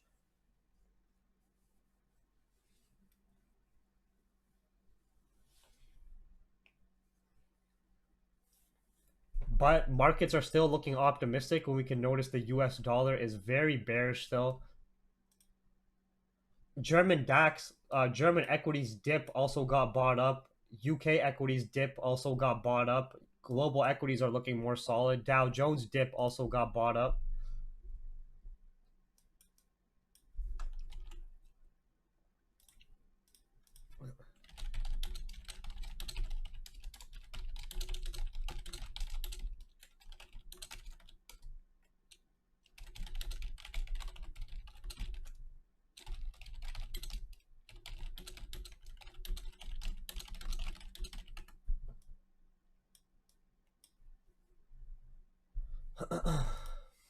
Gold is playing around. The only trade people have executed on so far, based on the trade ideas called from the start of the stream, was the breakout buys above 1789 to the following range of 1795 that ran anywhere on the low side of 20 pips up to 50 pips.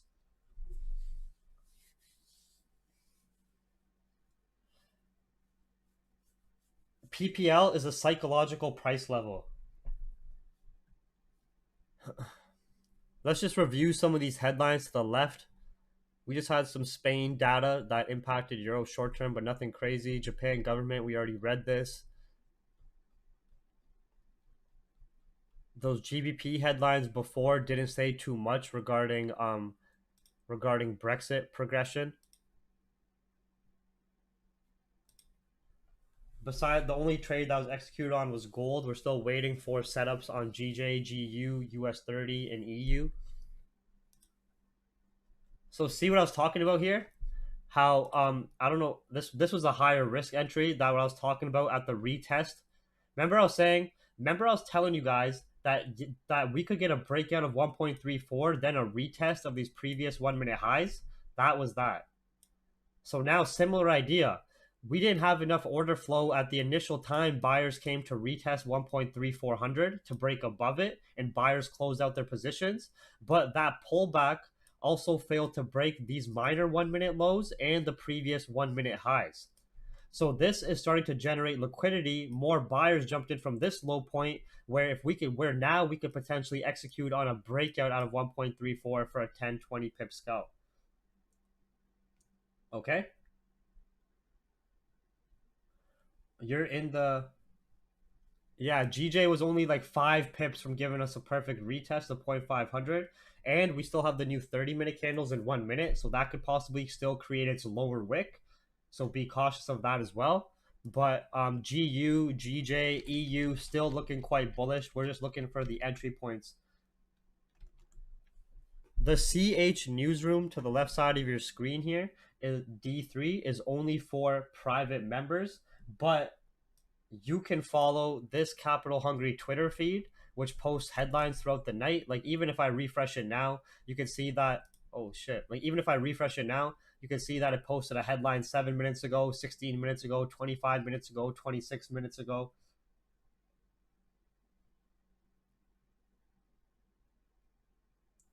So it doesn't post as many headlines as the news terminal for private members, but as per a free resource, it literally posts headlines like every 5 to 10 minutes every day, all day, no matter what session you're trading or when you're watching it. All right, pretty cool, eh? I even got it automated to like pick up keywords in the headline and then post that as a hashtag. I'm not a developer by any means. So that was when we did that, that was a big deal for me. I was like, damn, it's all automated.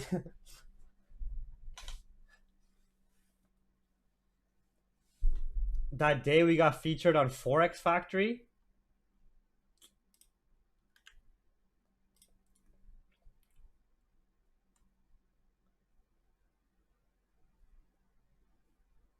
Where was it? This was a nice week. This was a nice week. I had that 4K week. Just last week, November 20th week. That was a solid week. That was a solid week. That was a solid day as well. Where the fuck was it? Oh yeah, here. Forex Factory. They were sourcing news from this Capital Hungry Twitter page. So you know how people use Forex Factory and they have their news feed? They were sourcing from this Twitter page. So like, you know what I mean? It's good shit. That was my moment of glory. Yeah, Jeff, exactly. That was my moment of glory when they posted that. But anyways, for the person that was asking, yeah, you could just follow this Twitter page, right?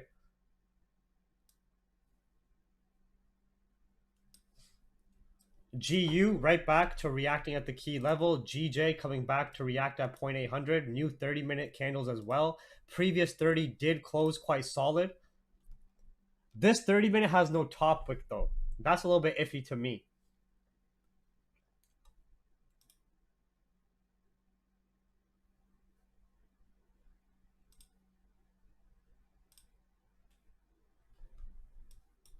I'm sorry, these 30-minute candles, they've already pushed up to grab liquidity and retest the key level, but it has no lower wick.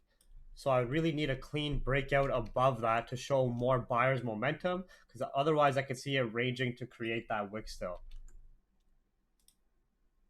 And you can see we didn't get a clean breakout above 1.3400 just yet as well. GJ, similar idea. We didn't get the clean breakout out of 0.800. Gold just playing around, still respecting 1789.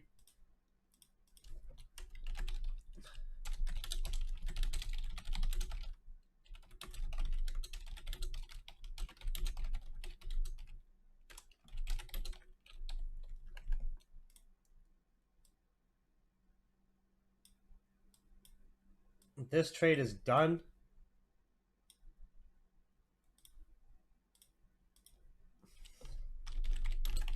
Just so people can see the note. Actually, people aren't going to understand that.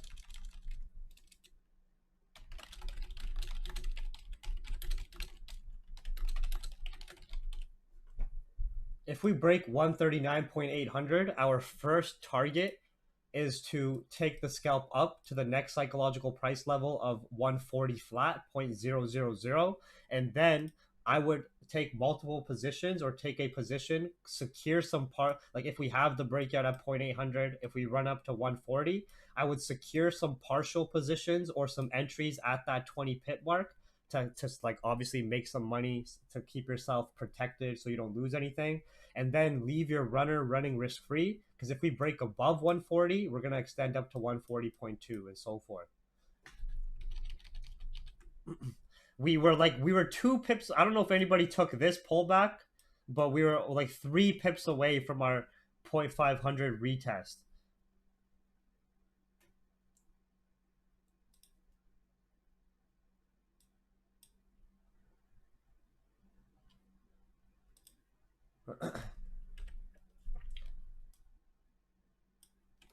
We were only expecting a pullback on GJ if we broke below 0.500 in these 1 minute candle body lows, which will show us higher probability of sellers jumping in to come down to 139.2, but we didn't have those confirms.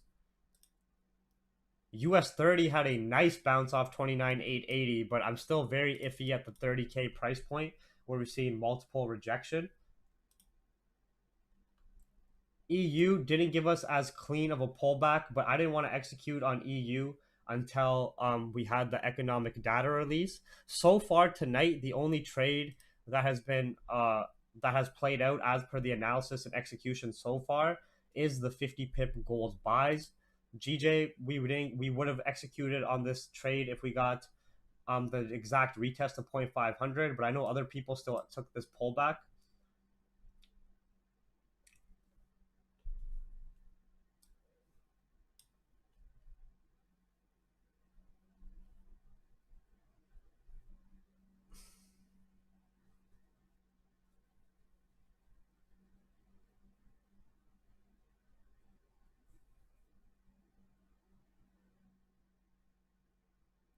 The only thing I'm iffy about on GU and GJ is we're rejecting at those 1 minute highs, and the 30-minute candles have yet to create that lower wick. And so far, volume and volatility is looking fairly slow for this London session. Okay, so you caught GJ. Yeah, so the only thing about GJ is watch these 30-minute candles that opened up and pushed up first. So see what I'm talking about? See, I told you guys it was gonna make that lower wick. Did I not? GU, it looks like it's gonna do a similar thing too. Like GU had the breakout, but it's reacting at this exact same previous high. We would need more confirms of an order block created here to continue the move up.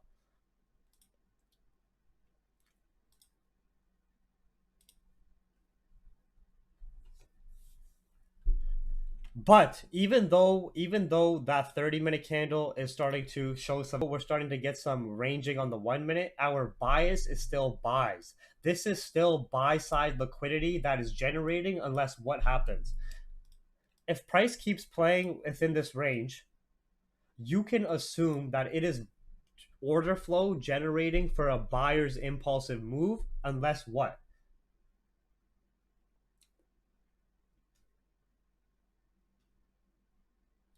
Anybody? So let's just say right now we have this range between 0.800 and about these 0.55 lows. We see GJ continue to play in this range and create a consolidation.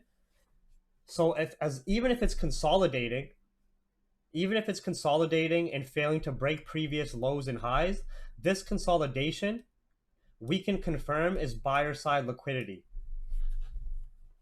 The only way we can confirm this as sell side liquidity is if we consolidate, fail to break the highs, and then come below 0.500 and also have any fear in the market.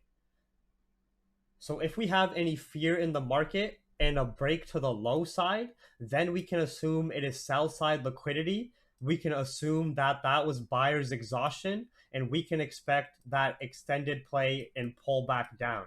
Because what that shows us behind the scenes is that through that consolidation phase, there was still not enough one-sided volatility or liquidity to break out higher.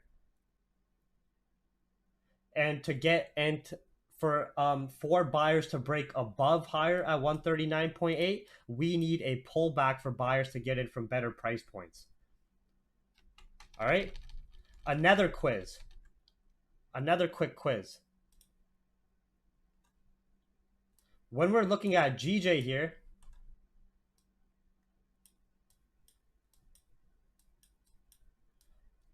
if you wanted to see a shift in buyer and seller strength on the intraday, what price point would be the safest long-term intraday sells on GJ? And why?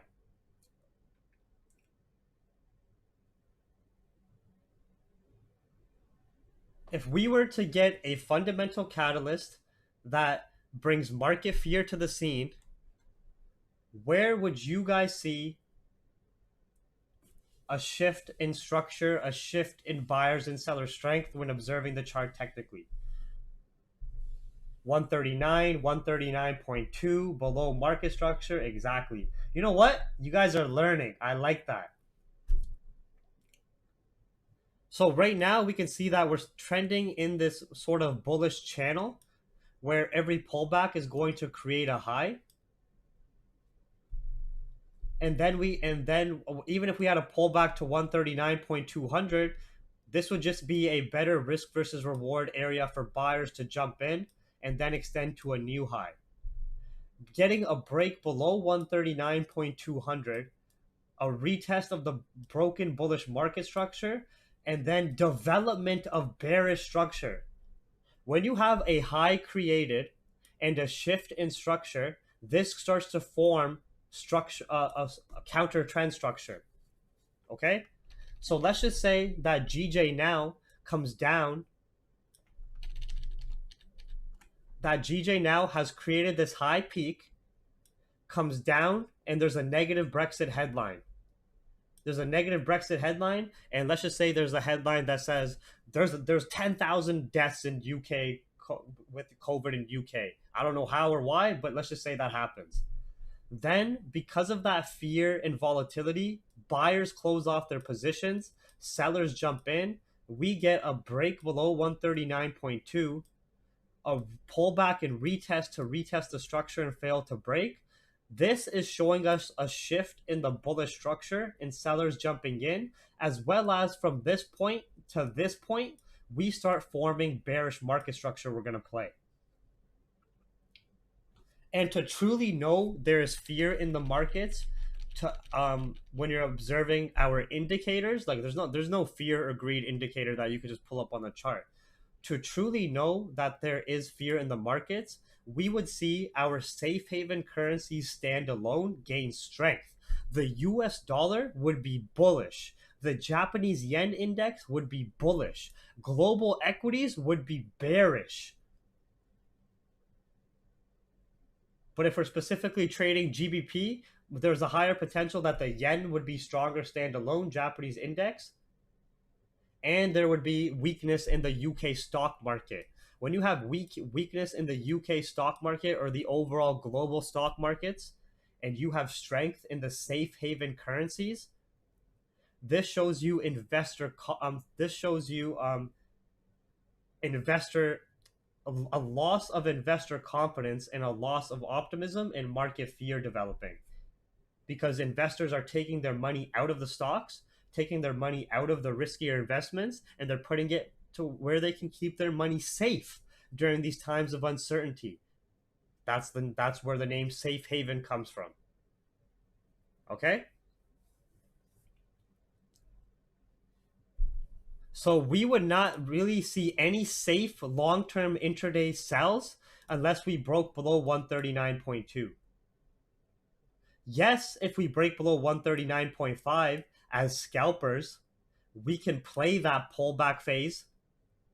Like just like when GJ had this upside move to 139, it did this pullback to 138.5, failed to break, and then you had another impulsive upside move. You had this aggressive pullback to psychological price level 139.8, failed to break, aggressive upside move, highs peaked at 139.8.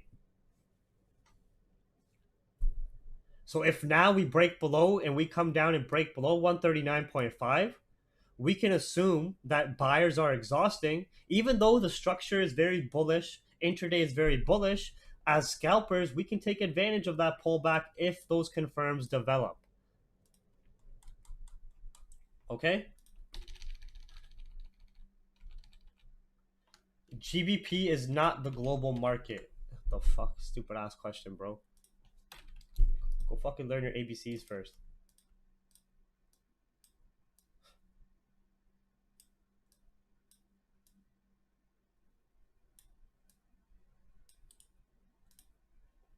All right?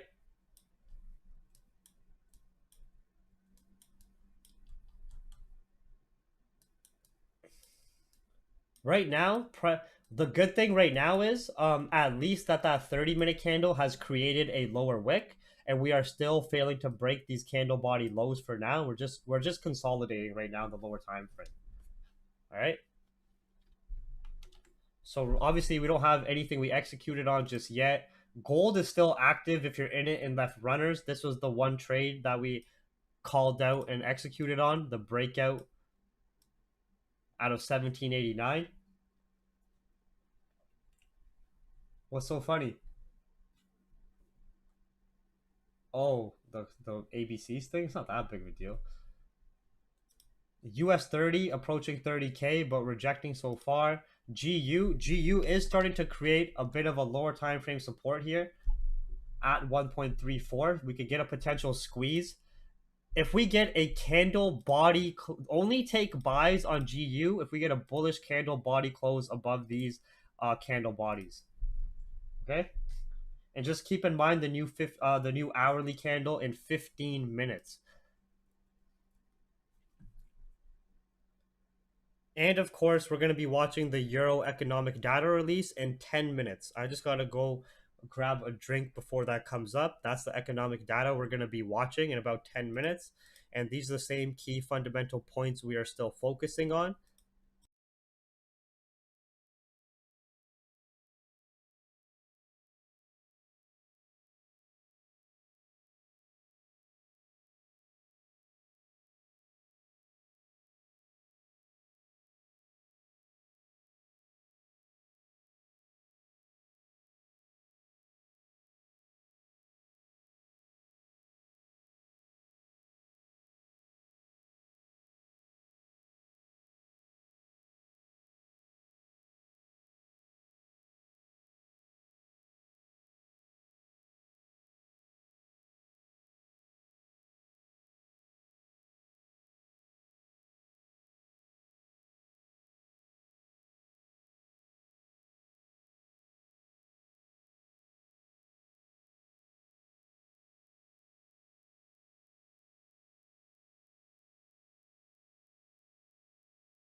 All right.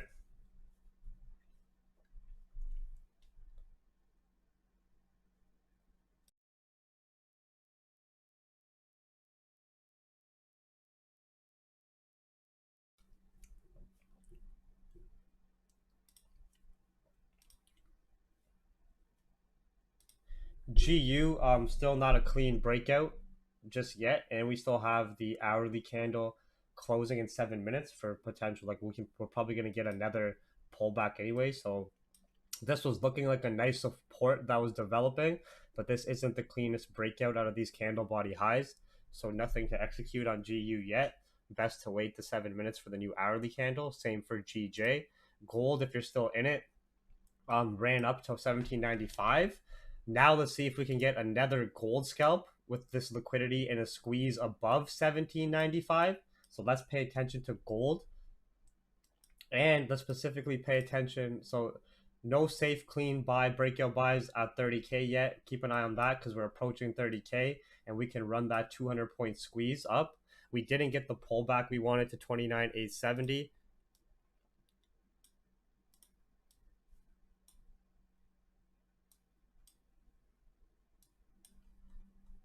German data is getting released in the next 30 seconds here. EU still quite bullish.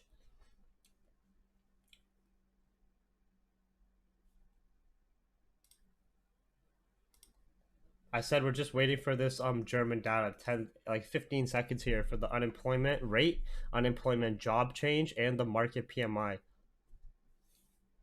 And then for GU and GJ, we're waiting for the new hour, but we're also watching gold for a squeeze scalp above 1795 for another 10, 20, 30 pips. German data is good.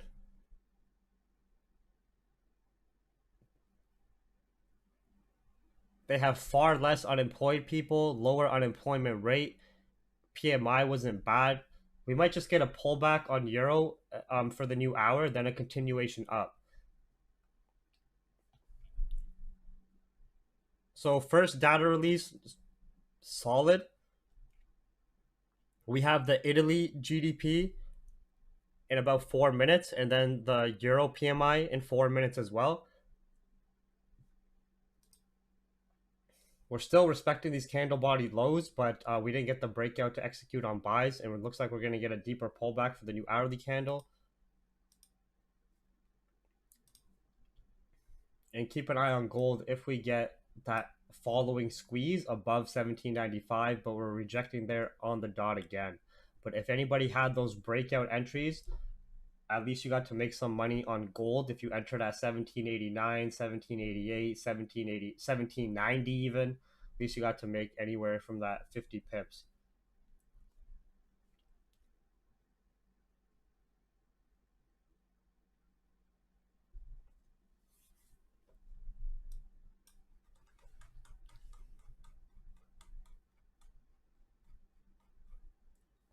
Negative Brexit headlines. I don't see any Brexit news over the last 10 minutes.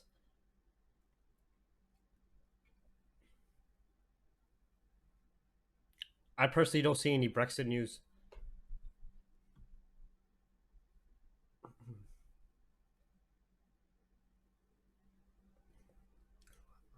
UK's PMI figures have been a lot more solid, so it would be ideal for the new hour that we get a pullback on GBP pairs anyways, and then at 4:30 that this data is stronger to continue the move to the upside.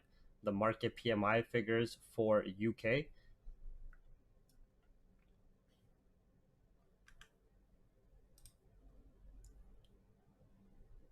Oh, from just 10 minutes ago. Yeah, mixed comment from Brexit there.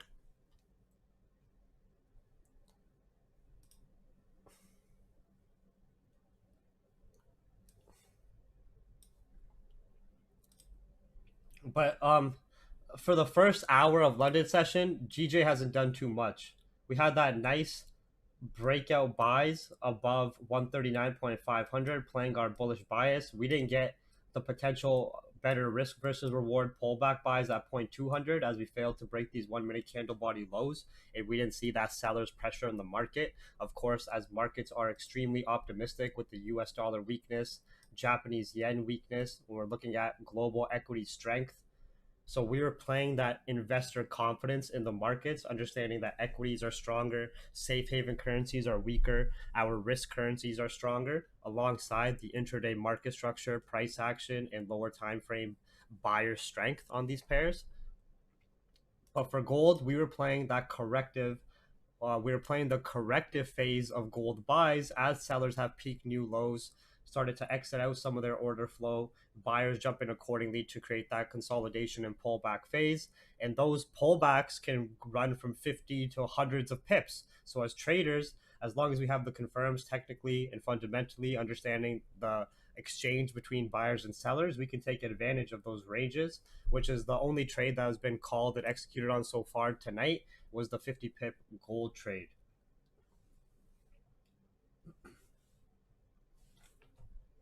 Yeah, thanks, Rob. I saw it now. Thank you, Rob and Fahad. Mixed headline on Brexit at 346 right here, right? You guys are talking about. That was while I was in the washroom, so I missed that. Apologies.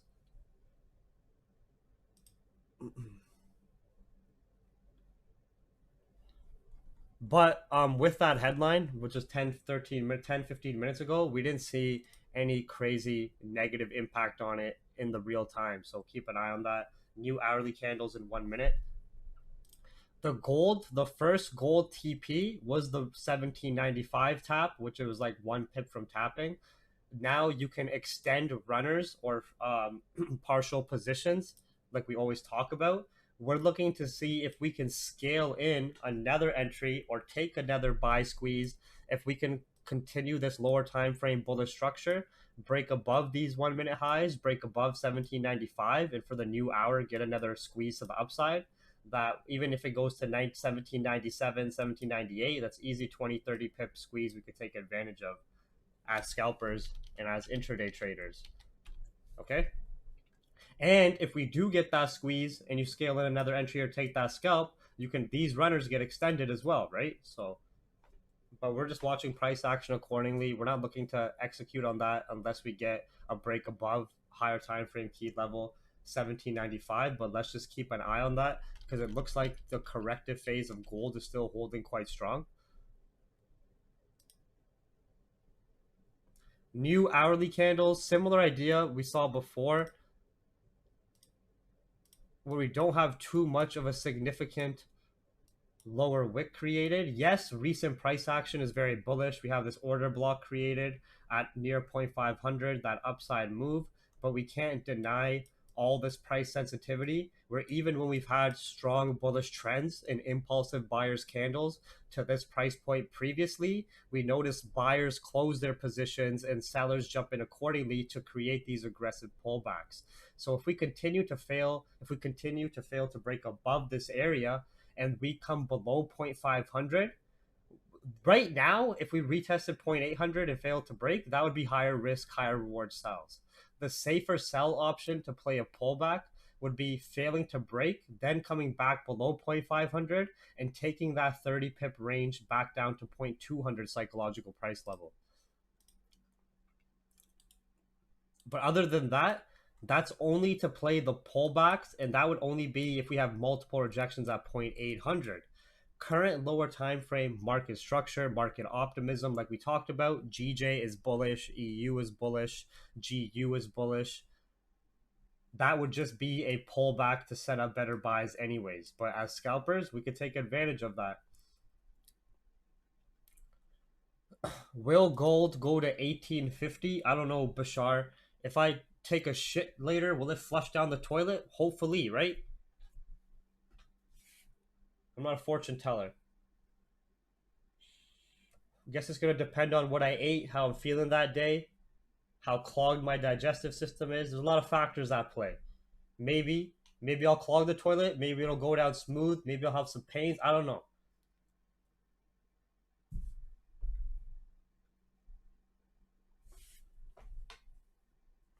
Yeah, man. People come here with just straight retardation. Yeah, I pray it flushes every time as well. Okay, Euro Italy GDP was also good. New hourly should just be grab. So for this new hourly, you can see how when we're trending on the 1 minute, we retest previous 1 minute highs. So it would be ideal for this new hourly that if it creates a support even at 1.97, we can scale in buys to take up to 1.99. So watch that.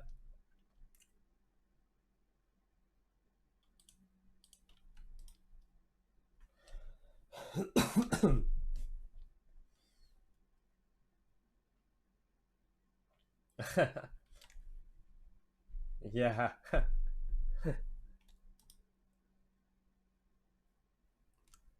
We are getting a lot of exhaustion at these previous highs, GU as well, breaking below the key level as we started to notice this exhaustion points, and also understood that 1.34 was a very um, strong resistance point and higher time frame key level where we've seen exhaustion here before and sellers jump in accordingly and buyers exit their positions. So we're seeing something similar develop where we need more confirms to execute on buys. And I personally just don't like counter trend trading or trying to guess the top. So I'd rather wait. Higher potential for the pullback on GU is only going to be if we break below these candle body lows. And then we're just looking for a retest of this intraday bullish market structure anyways. No, I would not have bought. I was telling you guys, do not buy GU here, just with the new hourly candle and how this is not a clean, significant breakout, and how we were creating this minor area of price sensitivity at these 1 minute candle body highs, just 5 pips above the level. So we needed a very clean breakout, as this is a higher time frame flat number area where we've seen buyers close and exit their positions before. Other chart? What other chart? GJ?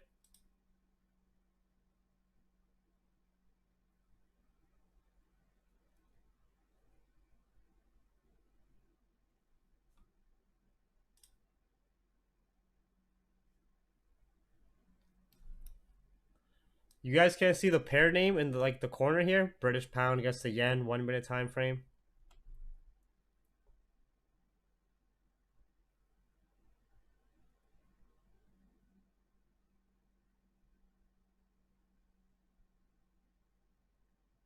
Okay, okay, cool, cool.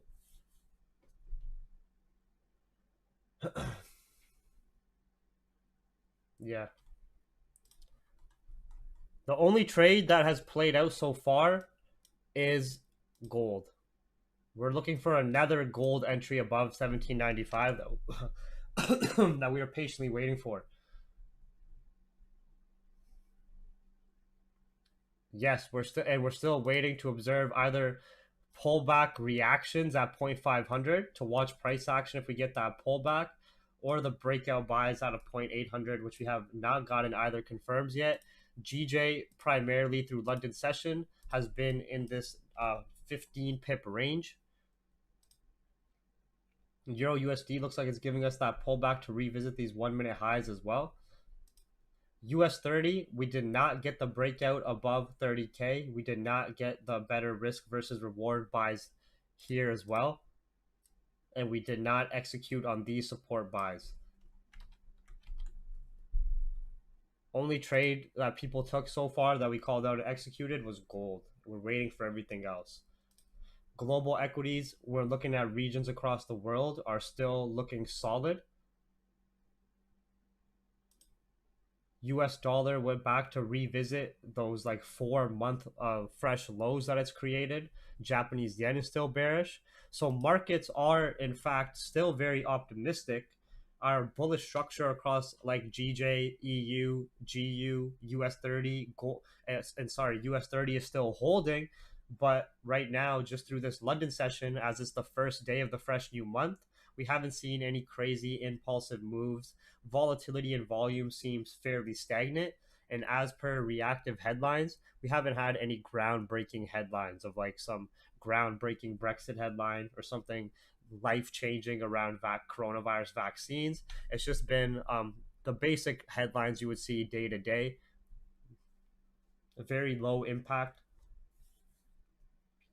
But we also have to understand that when we are trading the markets, you have to have your trading plan, your risk management plan, and the goals you are looking for.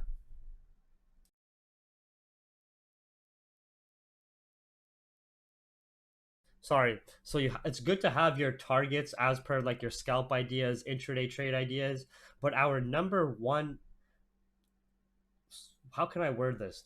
The number one of the main areas I see traders fail is they will enter the markets or plan a trade with very, very high expectations.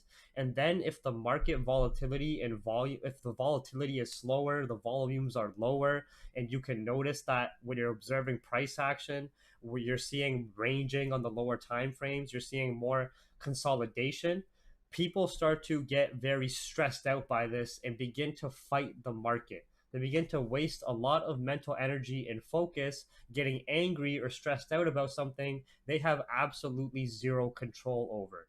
Okay? The market is always here and the market is the market. Sometimes there'll be great moves, strong volatility, one-sided trend and bias that you can easily execute on. You get a pullback, you get the breakout, and it runs 20, 30, 50 pips, no problem. And sometimes you're going to have periods where the market is slower and you're having a consolidation. You're having the market enter a corrective phase depending on the pair you're trading. Okay? All right. Before we discuss more about that, GJ is approaching our retest of 0.500, but what we have to be very cautious about when we're looking for the potential buys now at 0.500 is we are going to need a flat candle body support or a very strong bullish engulfing 1 minute candle close off this level, a quick retest, and a continuation up. Just because we cannot deny this buyer's exhaustion at those previous intraday highs, and we can not deny that repetition we're getting when we saw reactions of GBP pairs against safe haven currencies at these previous highs. GU's doing the same thing,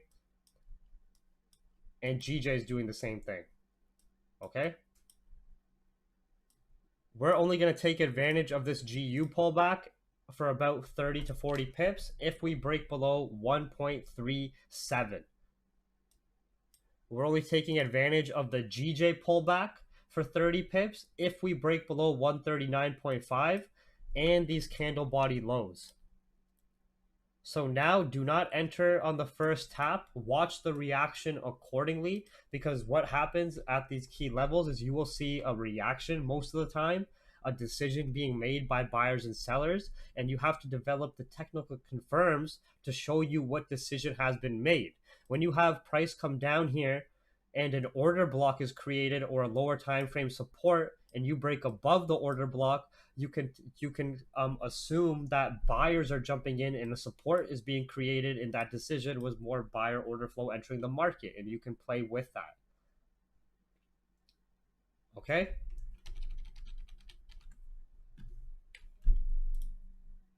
So we have to watch the reaction here accordingly, because yes, we have our main bias of GJ buys, but we cannot ignore over the 2 hours we've been observing price action in real time that buyers are exhausting at 139.8. There's a lot of rejection at this price point.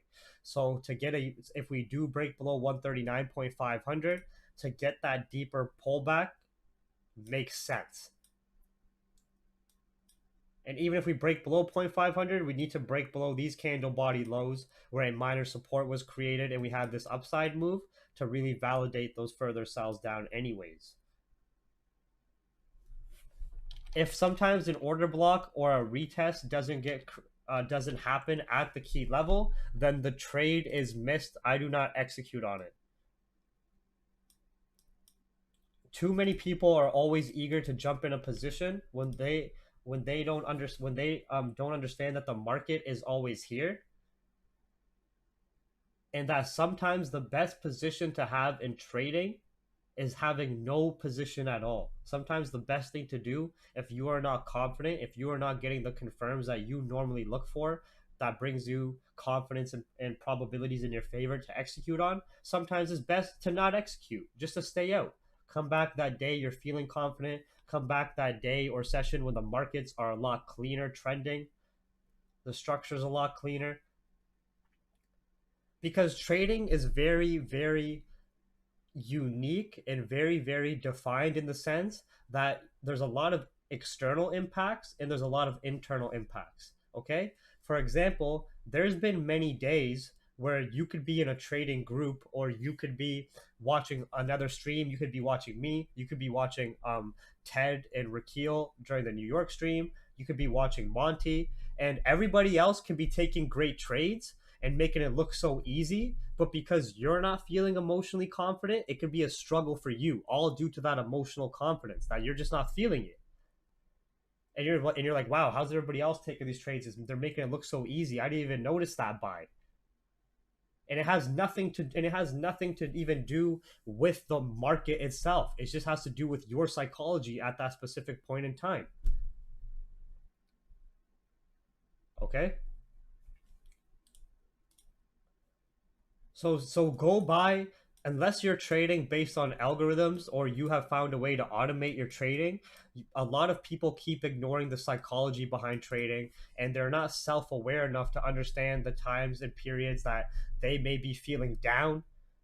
If you're feeling extremely stressed, pressured, angry, aggressive, sad about something, like, you know what I mean?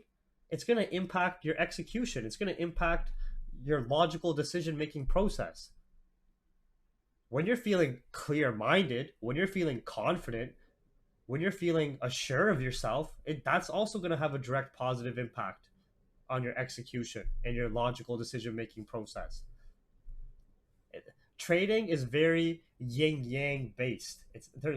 You need a perfect balance. Not, I don't want to say perfect, but you need a very, very good balance of emotional control and understanding that this is a game of risk management and probabilities. All right. GJ so far, solid reaction around 0.500. It was only one pip off. We're going to see if we can get an order block and flat candle body support created at 0.500.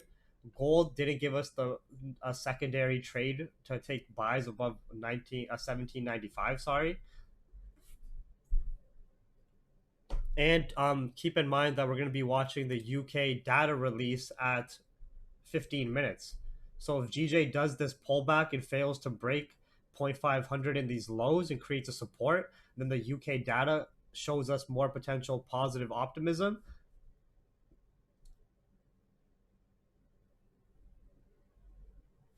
Right? So don't take any entries, buys or sells just yet. We're waiting to observe this reaction at this price sensitivity area. GU, same idea. It's just coming back to these previous 1 minute lows. EU, same idea. Came back to revisit these previous 1 minute highs. I was telling you guys for a potential buy retest. We're going to watch.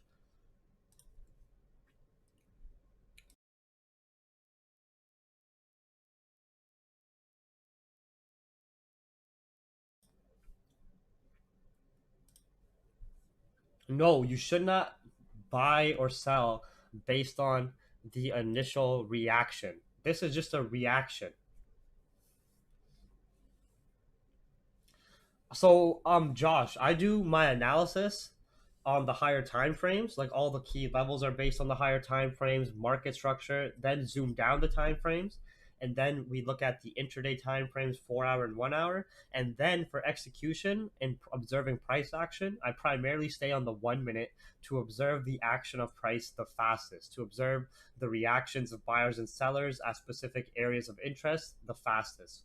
Um, I only go back to like the hourly chart, 30-minute chart when we have like a 30-minute candle closing, an hourly candle closing. We're approaching a new 4 hour candle. We're approaching a session overlap or a session close. Like, for example, in 43 minutes, we have new 4 hour candles across most brokers. And also, that's when the Asian markets close overall. The whole, like the entire Asian session region closes. So, usually at 5 a.m. Eastern, with the Asian session market close, London initial volume starting to slow down and coming towards pre-New York hours with the new 4 hour candles, technically there's higher potential for pullbacks and price to set up for North American investors. I am using the Owanda data feed here. Keep in mind, we're going to be watching the UK PMI, UK manufacturing PMI data in about 12 minutes, getting released soon. We've already watched the Germany unemployment and manufacturing data, which was good short term. We understand that we have the start of a new month and we're coming towards the end of a fiscal year, so we weren't being aggressive to begin with. We're also very early into the week as well. There's mass vaccine talks globally, a flood of vaccine talks that is also boosting optimism. And we can see a lot of politicians around the world and central bank speakers are really trying to boost consumer morale and consumer confidence by the holiday season to keep spending up. Brexit talks have been on the fence, but have also showed some short term optimism, keeping GBP pairs quite bullish. But we're seeing rejection and exhaustion on GBP pairs at previous intraday highs, GU and GJ the same. We're also starting to get a minor break below the key level right now, but it's only 5 pips below, but we're reacting around the key level here.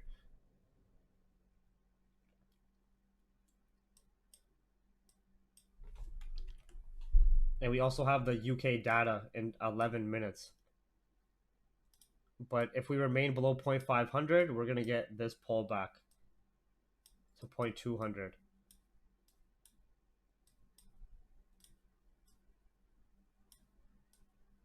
We did not have the confirms to buy at an order block created at the key level.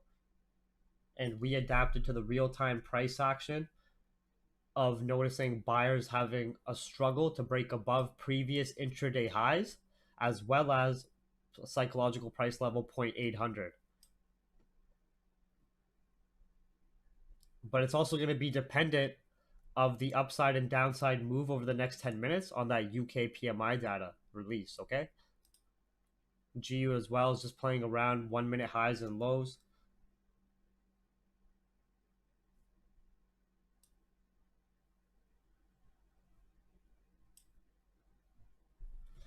It's very rarely been a one touch and go. We usually say ahead of time, the one touch and go is a breakout.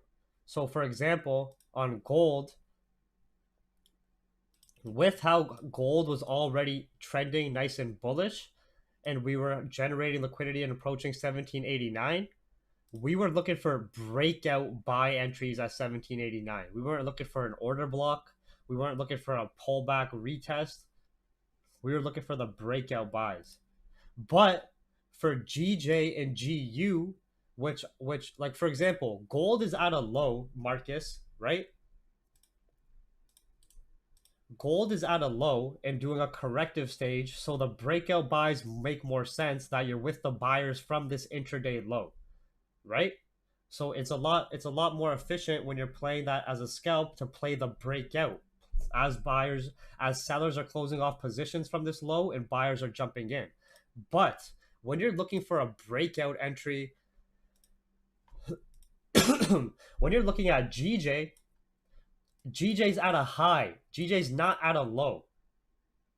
So for GJ, you need more confirms to buy at that high. You need a support being formed above the level, or GU or GJ, right?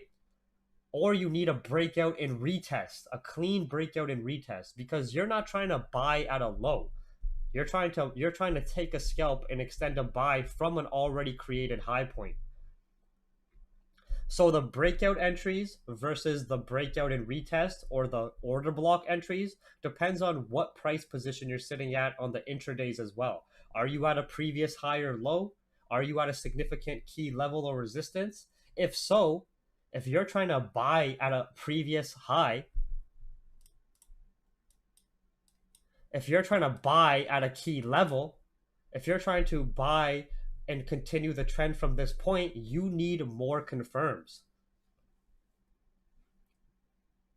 Right? Where if you're trying to buy from a low and play that corrective stage, you can run the breakout because you're already in with buyers from the low point. You're playing that corrective stage. You're playing sellers closing off their positions. It's just like on gold here. If we were looking for sells from this low point, we would need a breakout in a retest or a resistance being formed below 1765. We wouldn't be looking to take breakout sells just initially on an impulse sell because you're already at a low. You're already seeing sellers exhaustion here. You don't want to just enter with less confirms hoping price can go lower. You would need those more confirms of potential for price to go lower with a breakout and retest, a breakdown and resistance created. Same idea with GJ. Same idea with GJ on the intraday at these highs. Yes, GJ is bullish, but it's retesting previous intraday highs where we've seen rejection alongside 0.800 psychological price level. For us to take buys above 0.800, we would need a breakout post consolidation, or we would need a break and retest above that to show us more buyers momentum, that there's enough order flow to break those previous highs and continue up, right? Otherwise, if we don't have that, we get the signs of exhaustion and rejection. We don't have any signs to take buys above 0.800. We didn't have any order block or support created at 0.500. We have the potential for this deeper pullback to 0.200 and then watch reactions at around this bullish structure and here. Right? Does that make sense to everybody?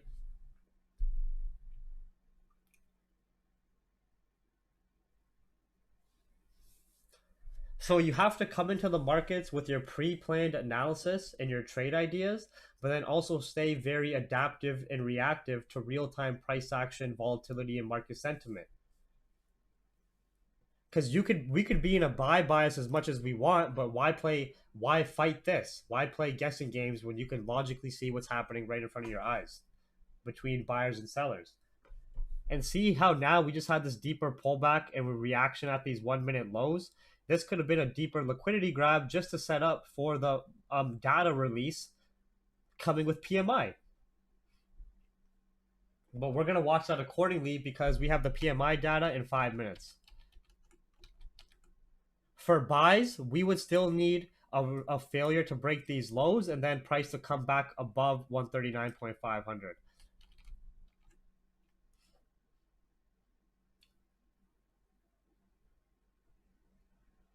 All right. Does that make sense to everybody in the private chat and in the YouTube chat about the difference in entries on the 1 minute or about adapting to price action in real time, adapting to the buyers and sellers' strength, watching the reactions of buyers and sellers at areas of interest you already have predetermined, right? Okay, cool.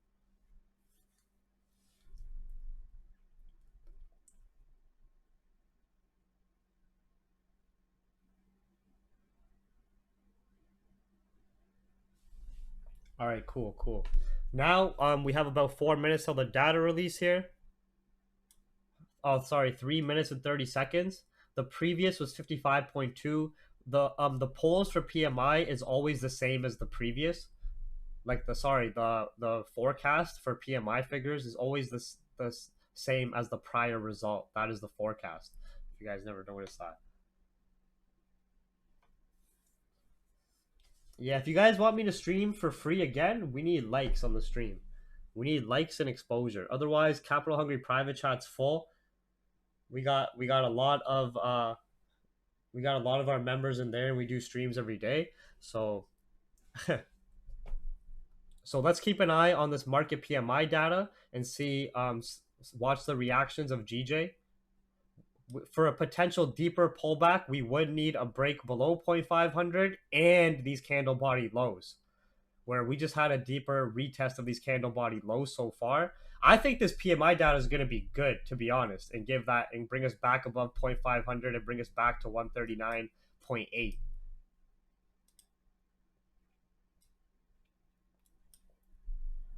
But that's in 2 minutes. Also, keep an eye on gold.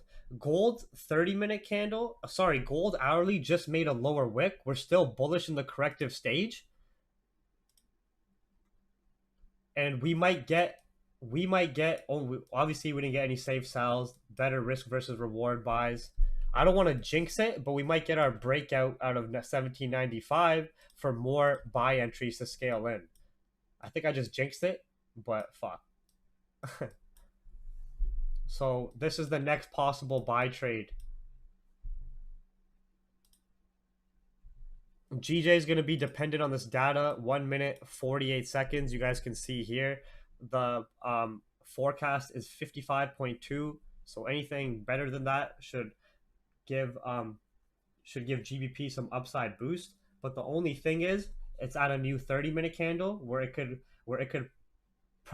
push down just to grab liquidity first, then flip bullish. But we're still waiting for the 0.500 break and retest buys anyways. US30 tap 30K, so keep an eye on that too for a break and retest. So US30, same idea. When we're approaching 30K, we need the clean break and retest because we are trying to extend buys at the 30K resistance level and previous intraday highs.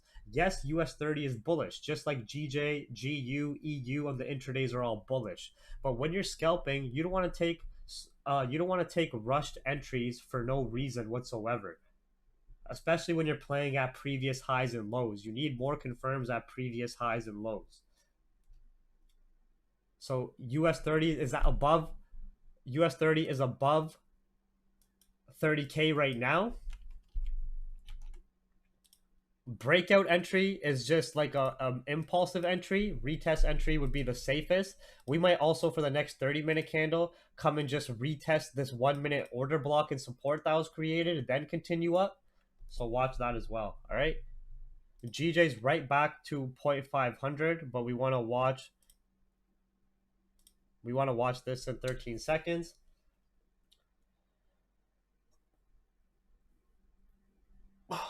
Even if it doesn't have any impact, we still want to observe if it does. 55.6, the data is good. Wait, 55.6. Okay, so the data is good. 30-minute candle just opened up. It's better than previous, better than forecast. Let's see how this develops.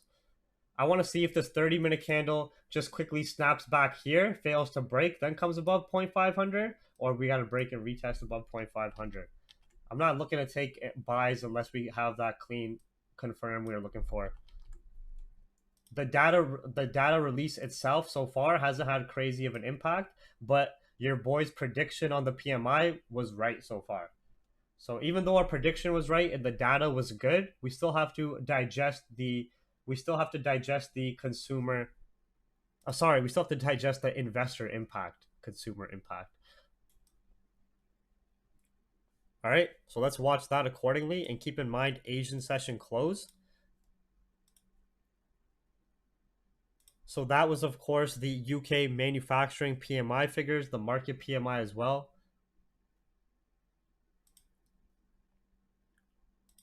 What do we have left? 5 a.m. Eastern. At Asian session close, we have the Euro CPI. Don't forget these key fundamental points.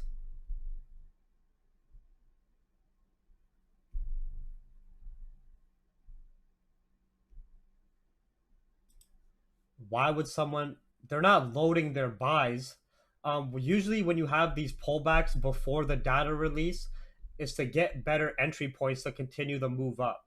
So like when you're talking about loading buys, institutions or the big boys, the smart money, they don't load buys right at a specific entry point like right now. They're loading their buys at a lower price point. And then price drives down to that price point if there's enough order flow and volumes there to pick up those orders, then continue back up. All right? That's why usually with the data report releases, a lot of people will try to jump in impulsively and get taken out, but most of the time you will see a whipsaw. You will see a whipsaw, you will see a pullback just to set up better entry points for anybody. Okay?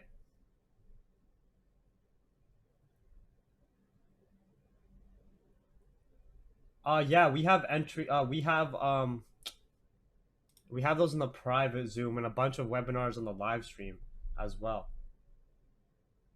You should rewatch the live streams because sometimes I tell you guys straight up, "Hey, enter here." I'm not saying that right now. So we were expecting this pullback anyways,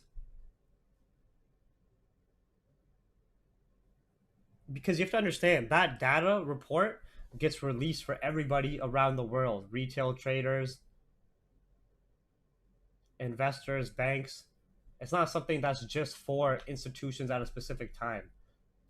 So a lot of people will try to enter an impulsive trade at the release of data, not waiting for a pullback to a better entry point or not waiting for the whipsaw and spikes to come out, you know? Exactly. It's those whipsaws and spikes up and down.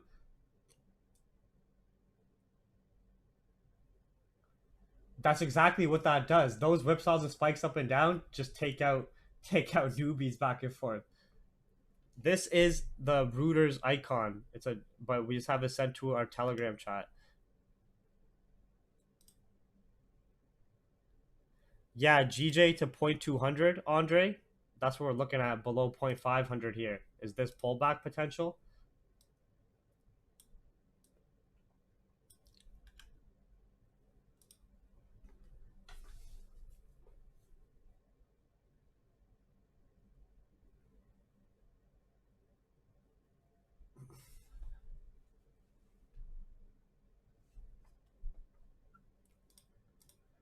Remember US30? I was saying that for the new 30-minute candle, we could come to retest this order block area. So if we fail to break, this would be higher risk, higher reward buys. And then coming above 30K again, post pullback, will give us a better breakout after getting some more order flow and liquidity in the market there.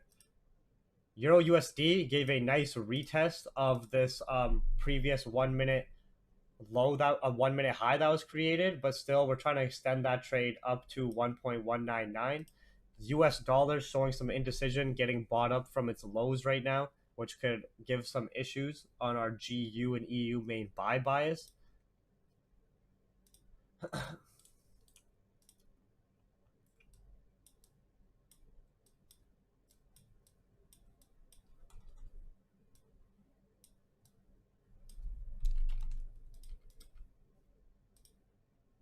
Gold is just entering about a 20 pip range now for the last 3 hours.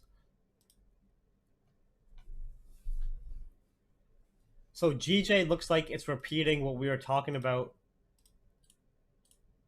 when buyers have struggled to break these previous intraday highs before, and you get those pullback phases, right? So this looks like it should come down to 0.200.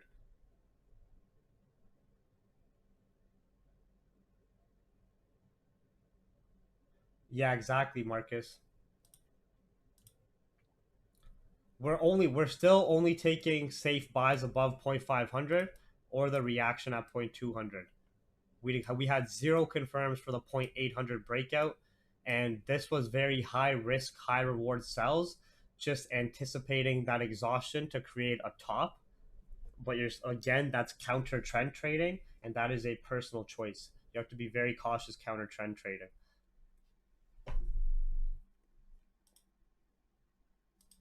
But this London session so far, just to start off the month of December, fairly slow and stagnant.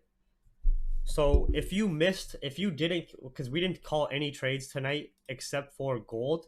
Usually we call trades and execute across all of these pairs, but we didn't see anything clean on GJ, GU, US30. We didn't execute on these buys. We haven't had anything clean yet there.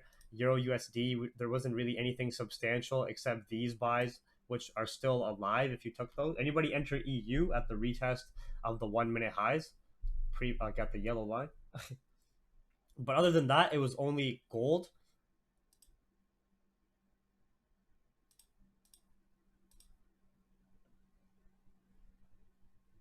Other than that, it was only gold. So if you have FOMO, if you missed out on the gold trade, remember to stay smart.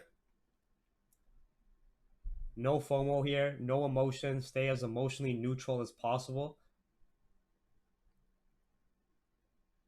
because the market is always here.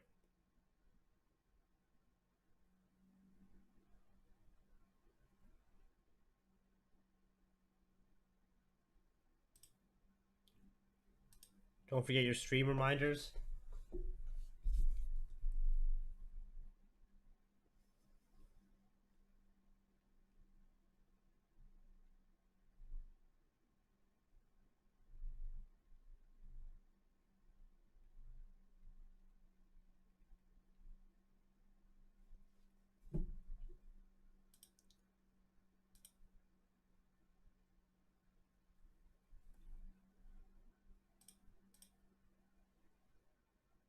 Eurozone CPI we're also going to watch to hopefully give us a boost on those Euro USD buys, as Eurozone's PMI data was a lot strong. So for example, see on Euro USD, the data for the stronger PMI figures was released around this point for Germany PMI and unemployment.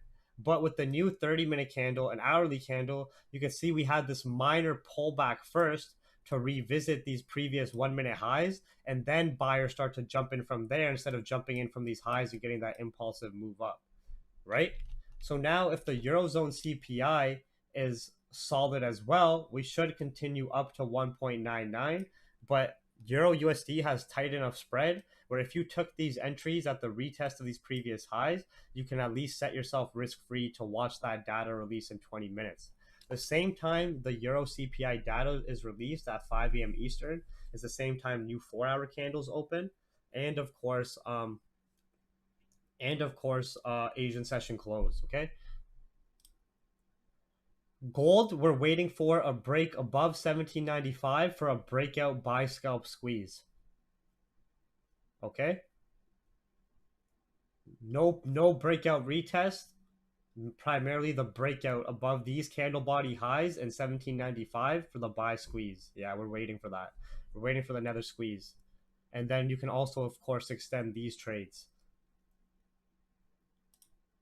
GJ straight to 0.200 like we expected. So remember I was telling you guys that from the start of the stream that with this exhaustion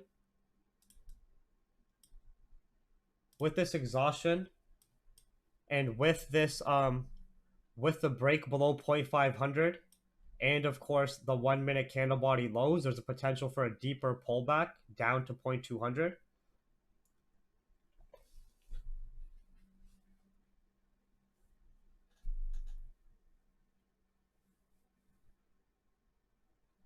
Nobody tried to take buys here, right? Dumbasses.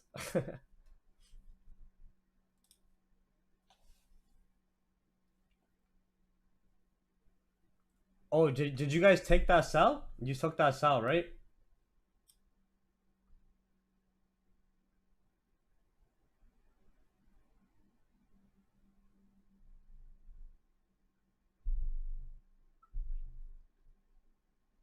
Crack kills Alvarez. But yeah, we're going down to 0.200 like we expected.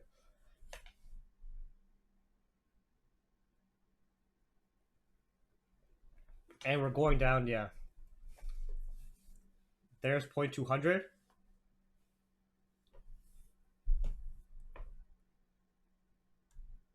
Now we want to be very cautious about this, because we're just reacting at 0.200 now.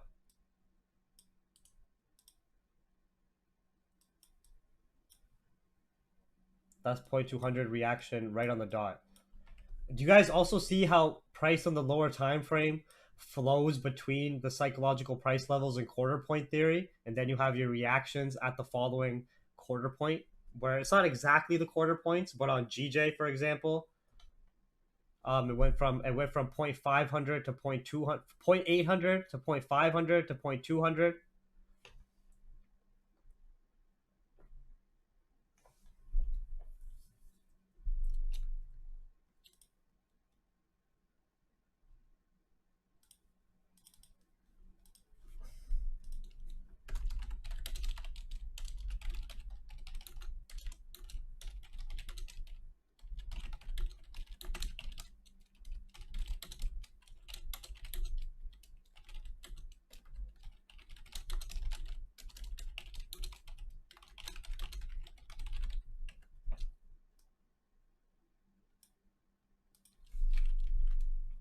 If you guys want to review that potential pullback scalp trade idea, just watch this webinar again.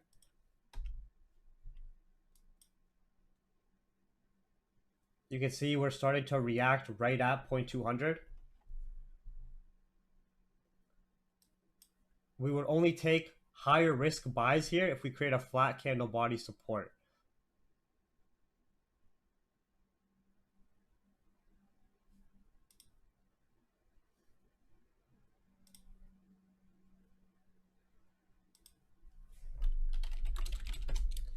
Paul Couto, he caught it.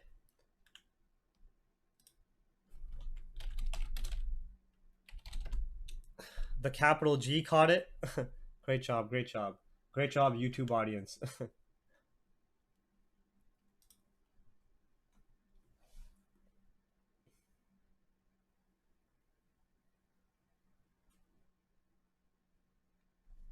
If you either caught the gold sells, oh sorry, if you either caught the GJ sells or the gold buys, make sure you send the stream a like. Make sure you send this around with other trading groups. We're not taking GJ buys yet. I will tell you when GJ buys look good. Yes, if we break below 0.200, we're going to go to 139. All right? Right now, we are reacting. Right now, we are reacting right at 0.200. 0.200 is right here. You guys obviously have your charts up too. We're starting to get some nice reactions here. This would be very high risk entries, but we need some more confirms of a flat candle body support to take it back up. But that is a very nice reaction so far for this. But isn't it, even if you don't take these buys, right? Was that not a perfect sell exit area for your sells from, like, you know what I mean? To take those 30 pips down?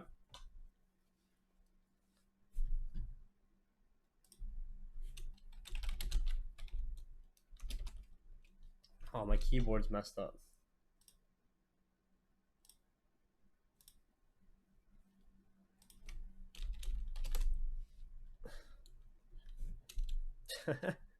Thanks, Jack. Thank you, Jack. I appreciate the love.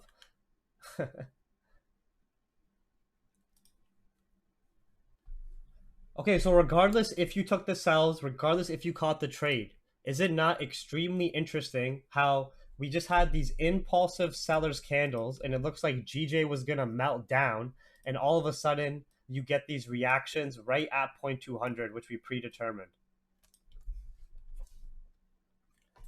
You get these potential for a deeper pullback if we break below 139.5 and if we break below the 1 minute lows.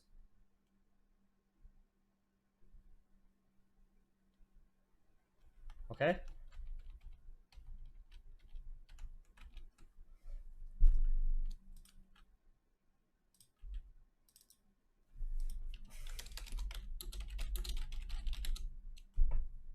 No confirms of the order block formed there. No confirms of the 0.800 breakout. Holy, gold teased us hard.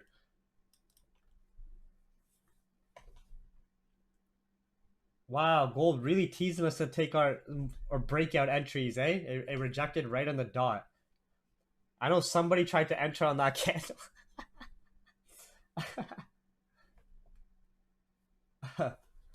That means GU did the same thing, right? The deeper pull. See how GU, when it finally broke these 1 minute lows, it's giving us that deeper pullback, especially as the US dollar just picked up some minor short-term intraday strength, and we had that exhaustion that we identified at 1.3400, saying that the buys did not look safe here, to be very cautious of a deeper pullback we're going to get.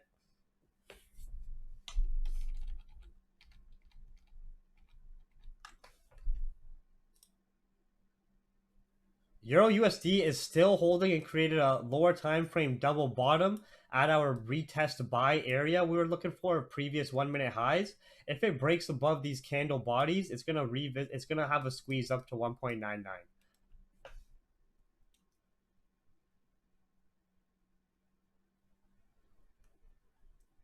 And we also have Euro CPI data in 13 minutes, 4-hour candle close in 13 minutes, Asian session close in 13 minutes. All right. So be cautious that normally during the 4-hour candles, we can get deeper pullbacks. This is starting to look like a better flat candle body support. But I'm just iffy about this. So we can see a lower time frame order block being created here. If we come back down to revisit these candle body lows and fail to break, this yellow line is extremely high risk buy entries. We can see a candle body lower time frame order block being created here. The lower side of the order block is high risk entries. You're basically making sure the candles doesn't close below these candle bodies and the following candle closes bullish, and you're taking that support buy. The safer buys at an order block being formed here is getting that flat candle body support, then a break above these top of these candle bodies around 0.28.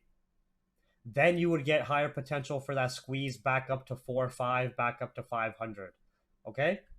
Right now, we are creating a lower time frame order block, an area of price sensitivity, and a decision between buyers and sellers, where right here, if we close below 0.200, we will get another squeeze down. So that's why if we close below 0.200 and get that squeeze down, these buys here are high risk. It depends on your risk threshold, how aggressive you are. Okay? Because you're going against the current rejection at 0.800, you're going against this current bearish price action, and you're only basing this high risk, high reward entry based on the support at 0.200 and the candle bodies failing to close below that order block.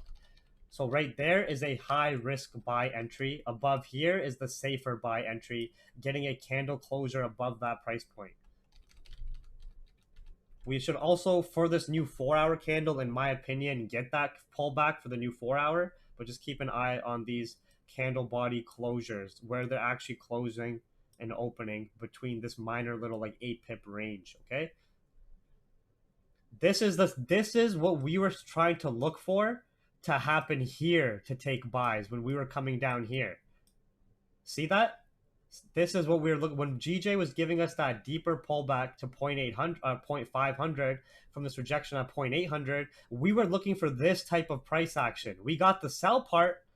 We didn't get the order block confirmed part or the support part to take buys there. Similar idea now. We got the pullback we anticipated. 1. We're getting the reaction we expected. 2. We're starting to get an order block formed.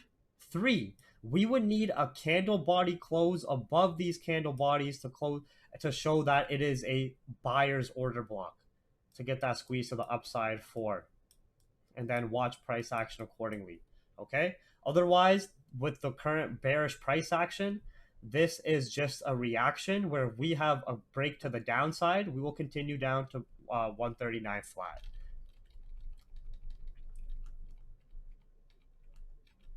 Cool.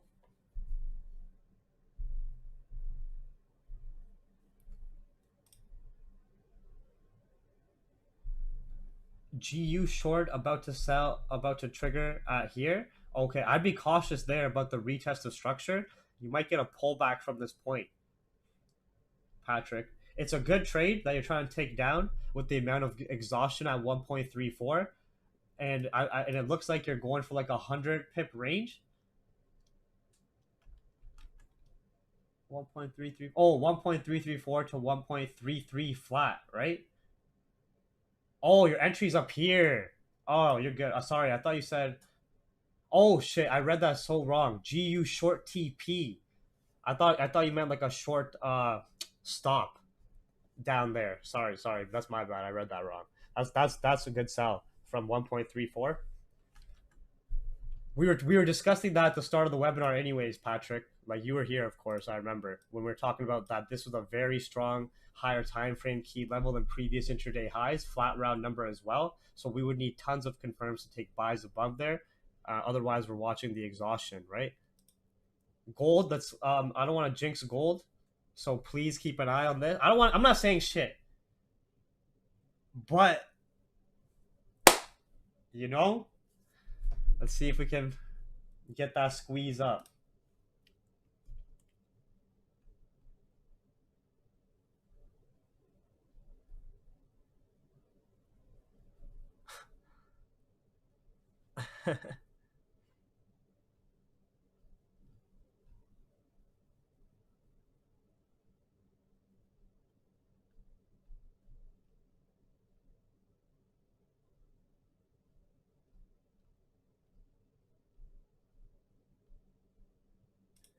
Handbook. You take handbook. You do retard shit anyways. First, make sure your broker you're using doesn't have $20, 20 pip price differences.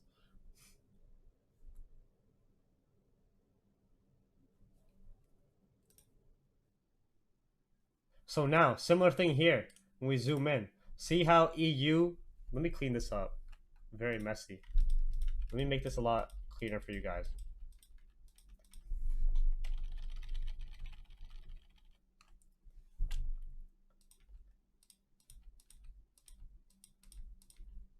EU, Euro had stronger data, right? This was the previous 1 minute high that was created.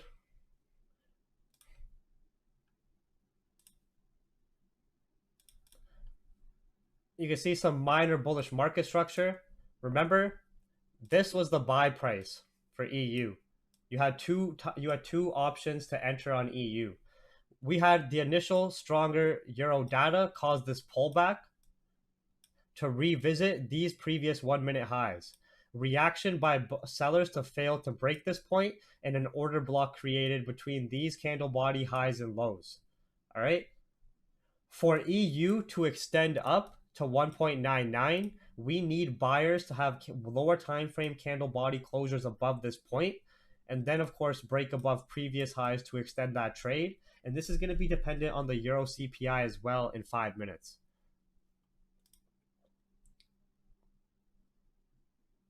New 5 minute candle. We got a minor break out of these candle bodies. You can see here as well. But the only thing is this price action is looking good, but I don't like it how it's coming towards the timing of Asian session close. If anybody took the high risk entries, you're up about 8 pips. Otherwise, be cautious at the safer entries here. Gold's about to nut.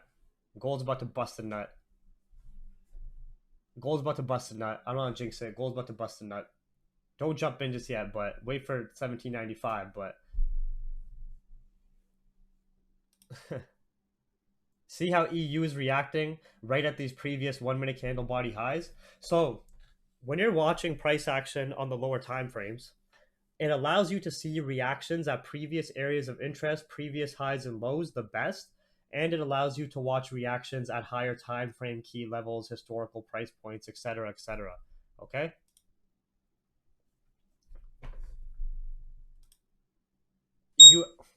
There we go for gold. That shit hurt my ears and woke me up. But let's watch it accordingly. We don't want to jinx it here. Squeeze coming, squeeze coming. We don't want to jinx it here. We want the break. We want the close above. Okay, US30. Did anybody take these pullback buys at 29,960? You're only up about 20 points right now. It's following the yellow magic line so far. And now we're going to see if we have enough order flow to get that squeeze above 30K. The only thing is, again, in 3 minutes, we have the 4-hour candles close and Asian session close. We look at this close, man. Look at this candle body close. What a tease. Gold is really teasing the boys and the girls watching. I know Monica's watching, a few other ladies, few other fine ladies in the chat. I'm kidding. I got a girlfriend. She can get pissed. Can't say anything.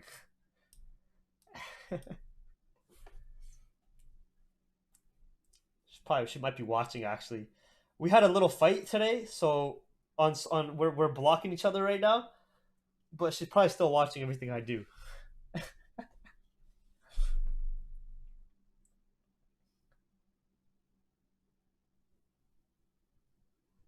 Yeah, I'm walking on thin ice over here. You can see we had this rejection right at the level. We need the candle close above, a nice candle close above for that squeeze. US30 like gave us this pullback dip to revisit these candle body lows in that order block, but unless we break above 30k, we can't extend that trade or take an entry.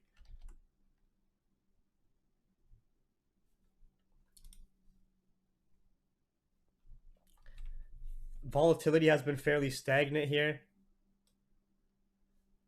Let's just put it on EU and watch the CPI release.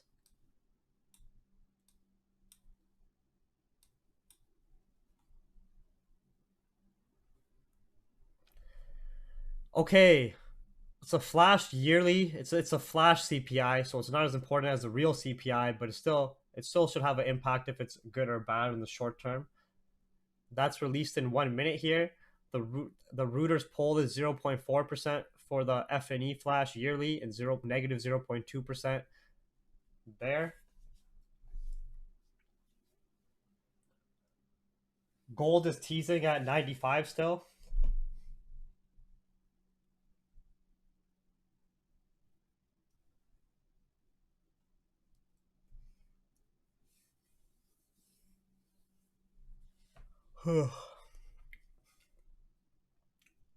Yeah, US30 very strong sensitive price point where buyers close off positions at 30k. So if we break above that, we can see that squeeze up to 30.2 again, just to revisit that high. But we have to be very cautious at this 30k price point. EU, if you have entries in EU at one point, like this entry area we were talking about, just leave it risk free in case this CPI data is poor.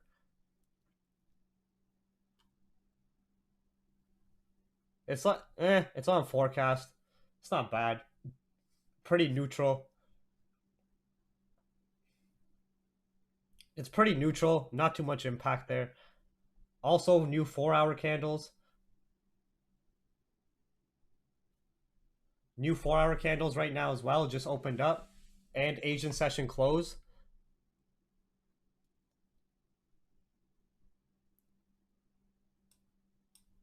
I'm going to be back in like 3 minutes, guys. I think that's my girlfriend calling me, actually, after I just said that shit. Should be sleep, man. Fucking 5 a.m. 5 a.m. here. She gotta work regular times. Like, what the fuck?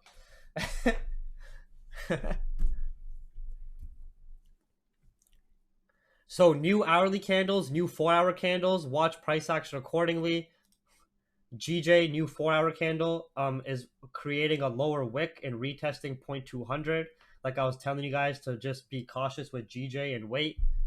Gold is breaking out of 1795 for that squeeze. There's 10 pips right there. Finally. There you go, guys. 20 pip squeeze gold. Take it. Take it and leave it. W's in the chat. Extend your trades. I fucking told you be patient. I told you it's gonna bust a nut. Oh, I shouldn't yell so much.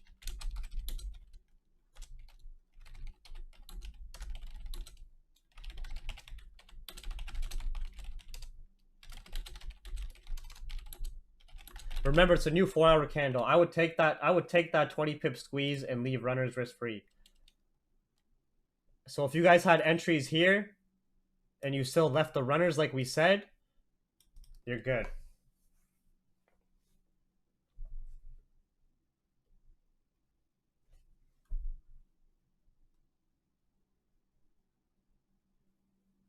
Gold looked good. I said I wouldn't take GJ yet, because GJ was still reacting at this area, 4 hours breaking below as well.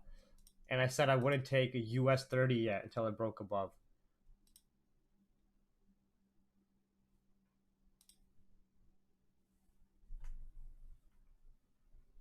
Yeah, you should pay attention.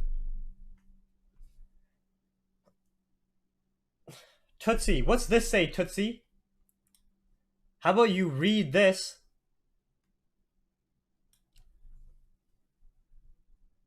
What's that say? Can you read that? Can you read that? What's this say? How about you go to the start of the webinar and you read the pre-planned trade ideas? What's to say, bro? It's not my fault you got small balls and you can't fucking enter a trade without mommy and daddy holding your hand. That's not my issue.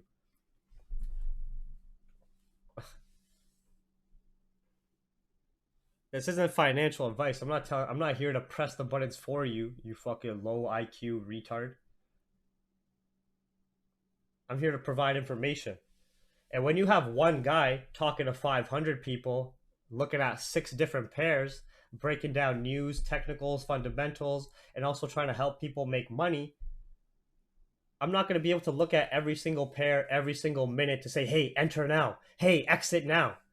That's where your knowledge has to come in, and you have to have a little bit of confidence in yourself. But if you're a low IQ retard, that's not going to happen, you know?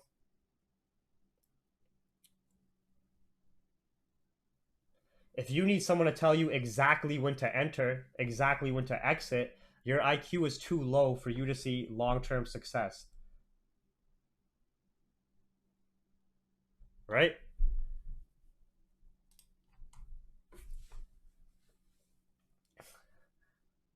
Because I think a lot of people underappreciate how much is really shown on these streams, and I can talk my shit about that. I think people really underappreciate how much information is really given on these streams.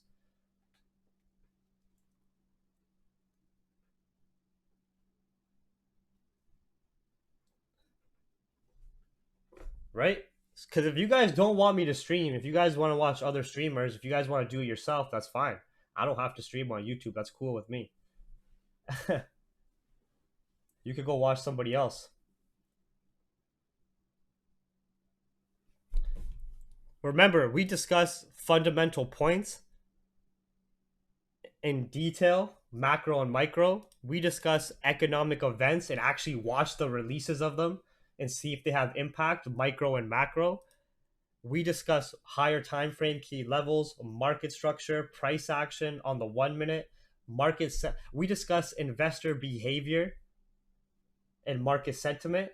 You have real-time news streaming headlines, which honestly 99% of you in the YouTube chat couldn't fucking afford if you worked full time.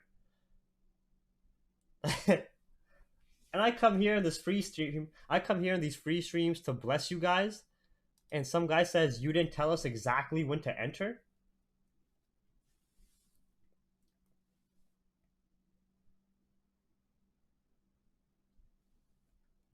That's your issue, that you weren't told exactly when to enter.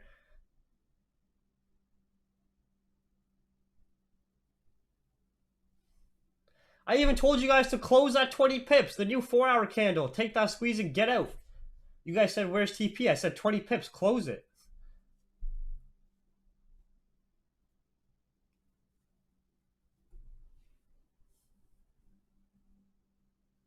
Exactly. So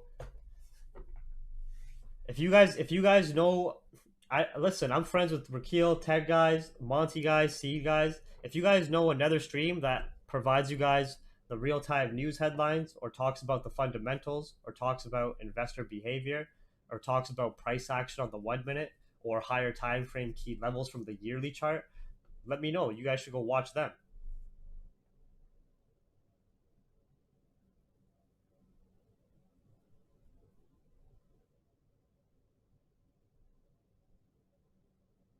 And I'm doing these streams right now.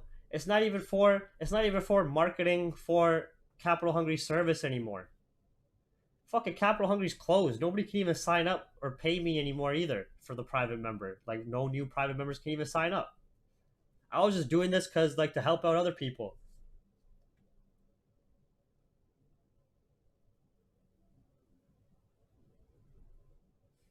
You know what I mean? Look at GJ. That new 4-hour, that was a nice 4-hour lower wick and for GJ buys to set up. And we're coming above these candle body highs as well. That looked like the 4-hour candle was just creating that lower wick, and we'll get that deeper pullback for pre-New York hours. Rakeel doesn't show. Rakeel doesn't show when he enters, man. I've seen. I know Rakeel. Rakeel says the same stuff I do. If we have X, Y, Z happen, then we'll take a sell here. If we have this happen, we're gonna take a buy here.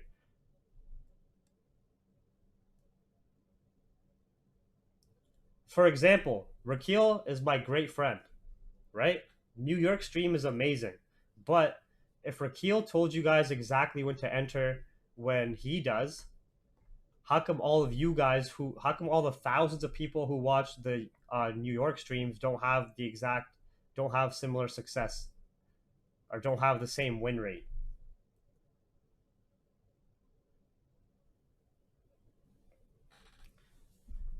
The TP in SL is something that the TP ranges are set.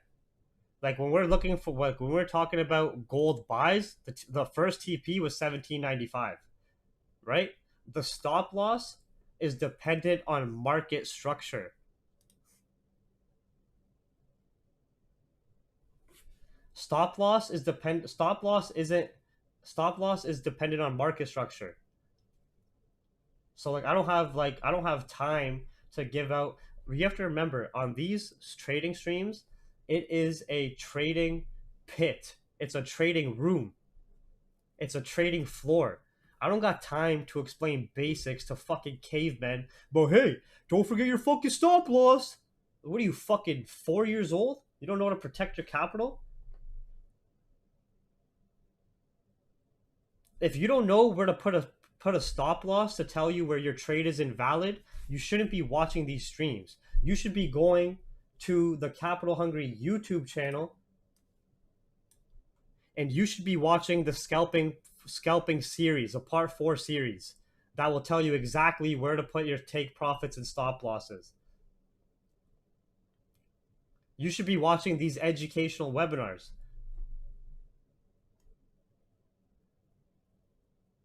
right? In these live streams, we're looking to do analysis and execute on that analysis. I'm not looking to hold everyone's hand through the market and tell them exactly what to do and have them make money off me working my ass off and them putting in zero effort. I want people to understand the concepts that are being taught, so even when I'm not streaming, they could still use this information.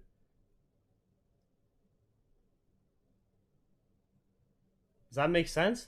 Even when I'm not streaming, you can still use this information to execute on trades. You can still be confident in what you're doing by yourself. When Jeeves not here, you're still gonna say, "Oh, wait a second. Let me look at some of the fundamentals we got going on tonight. What economic data reports do we have? Let me go check out this free news resource. Let me see the market structure on the intraday. Let me see the lower time frame price action. Let me do some analysis myself. This looks good for a trade. I'm gonna execute on that." But if you got someone holding your hand all the time, feeding you, you're no different than a fucking baby. What's the difference between you and a baby mentally? And these people that ask for signals, these people that ask to be ask to be fed, ask to have their hands held, don't you guys have any shame? Don't you have any fucking dignity? No, like I'm not even like mad. Like it's just a serious question. Don't you have any shame in yourself that you're a fucking beggar? Don't you feel like a beggar? Don't you feel shitty that like you can't figure out shit on your own? That you can't put any effort in? Don't you have any self-worth? You have no pride in yourself at all? Right? Be honest.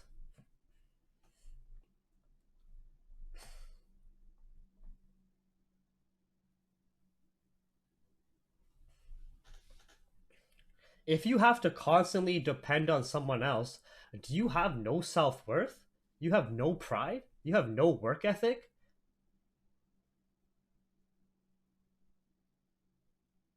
Fuck you, SSSZBW awesome. Get off my stream. Go watch somebody else.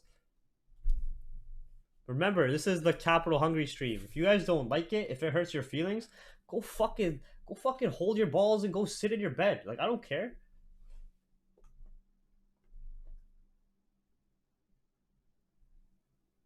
Everybody in the YouTube chat right now could be so angry at me. I could piss them all off. They could dislike the stream. Everybody could go fuck themselves. It's not really gonna make an impact on my life. I was just doing. I was already telling you guys at the start of the stream. I started these streams to get more exposure to Capital Hungry, and then we had a member limit on Capital Hungry, and then we hit that member limit last week. All right. Now there is no financial motive for me to do these streams.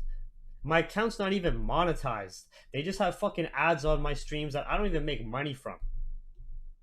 All right? They didn't even let me monetize this account because of my vulgar language and because of the political shit we talk about. So this YouTube's not monetized. My private service with Capital Hungry is closed. And I'm not opening that up again until like 50 or 100 people leave. So I'm just doing this stream out of straight boredom and help to the fucking retard trading community.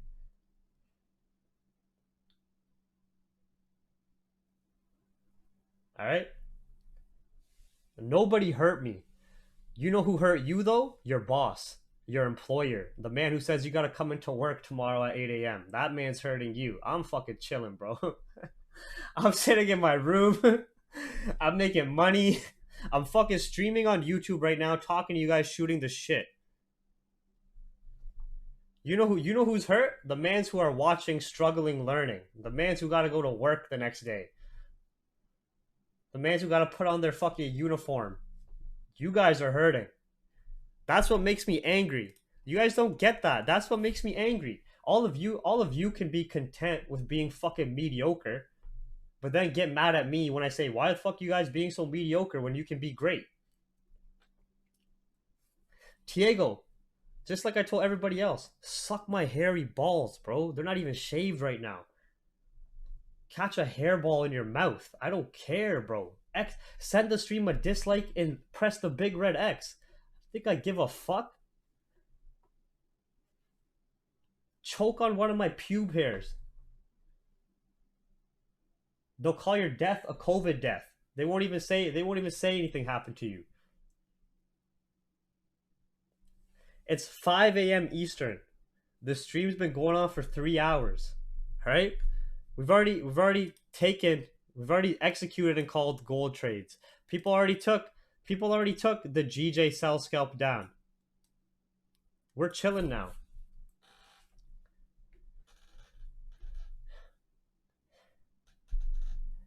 People forget this guy is still a kid. I'm not a kid, bro. I'm in my mid-20s. I got my own home. I pay my own bills. Got my own businesses. I just don't got time for snowflake retards. I don't got time for the regular average person. I'm sorry about that. I can't be demonetized because I was never monetized. I never monetized my account to begin with. You fucking retard. You know what I mean? I don't got time for the regular people. Even when I go out in public, I don't talk to regular people because there's nothing to talk to them about. Suave, make sure you put on your fucking construction hat or you put on your safety vest because you got a lot of physical work to do in the morning. Don't forget about that. Don't forget to pack your lunch.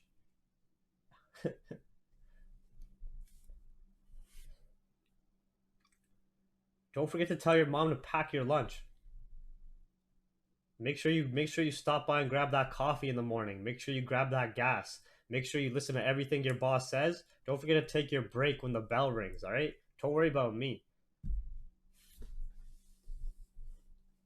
Me, though? What businesses do I run? I have an online dropshipping company, as well as Capital Hungry as well, the analysis service. I trade as well. And then I just recently left my career like March this year. I had like 5-6 streams of income at one point. It's pretty good. Suave, we've already called the trades, bro. Fucking dumbass, man.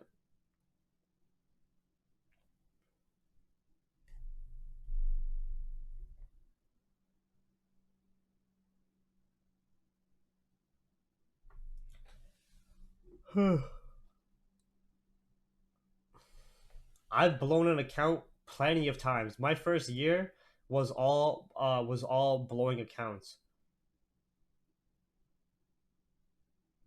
I never traded demo. I only traded live, like putting the money I was making from my career into accounts. Yeah, yeah. I never believed in demo. What I'd be selling, it's all automated A Rod. It doesn't make crazy money. It makes more than my career does, but it's not an AI, but it scans whatever's trending and tries to find the cheapest prices for it.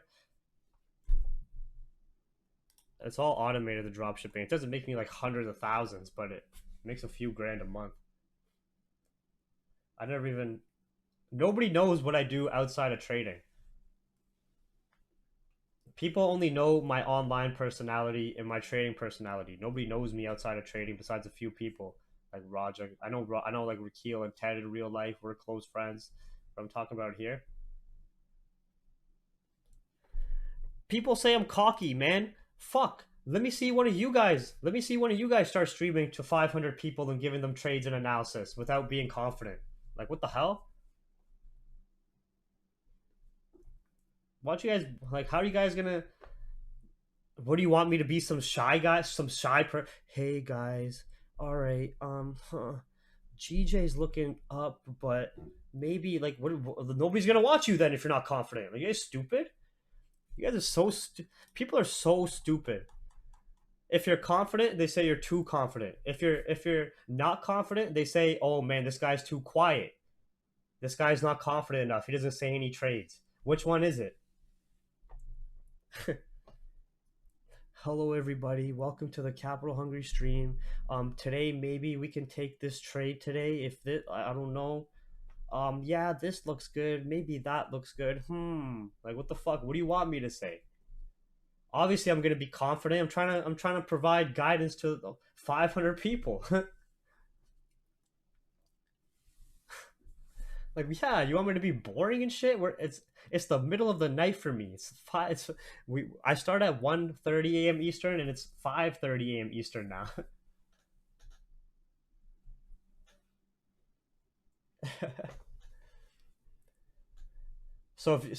Yeah, if you guys want me to be confident, then I mean, sorry, if you guys want me to do these streams, then yeah. Also, anybody take those high risk GJ buys or the safer GJ buys? They're almost up 10 pips as well. Remember this, guys? Remember this from the start of the stream? Huh? Huh?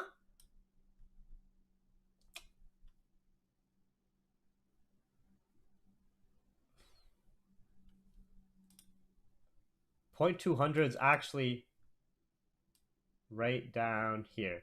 This is exactly where .200 is.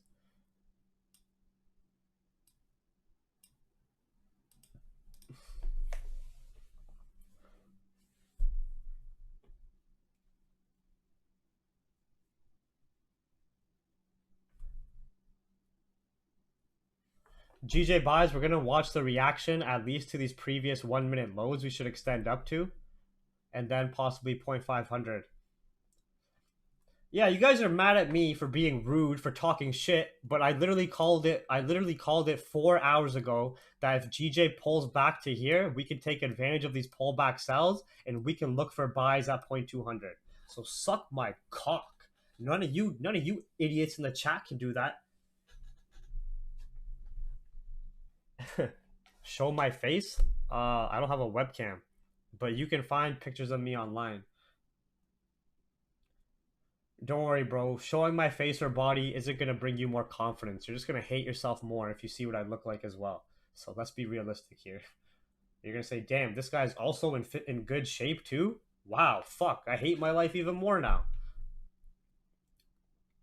So showing my face isn't gonna give you something to be happy about.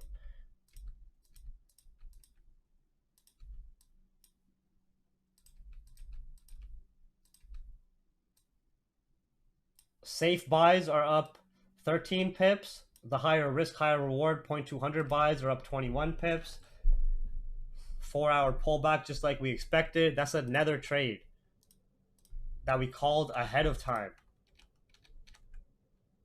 This was called the start of the webinar 4 hours ago. All right.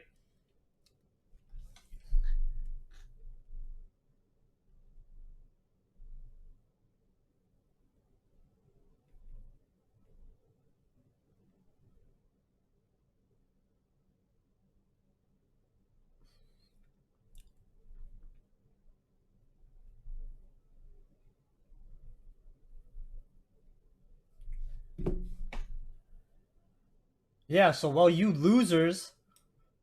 fucking losers were crying about me using big bad words, you fucking missed your GJ scalp. That was exactly what we were talking about. I broke it down exactly too. Said be cautious for the 4-hour to do a pullback. And then there you go. AK, bro, you're having breakfast, right? And you're mad that I'm talking about all this shit, but you're having breakfast in your home right now with your computer screen open, and you typed in capital hungry and you came to watch me. Remember that. You came in this chat to watch me.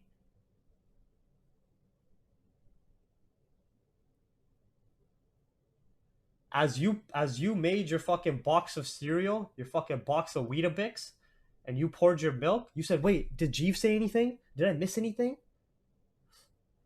Don't forget that.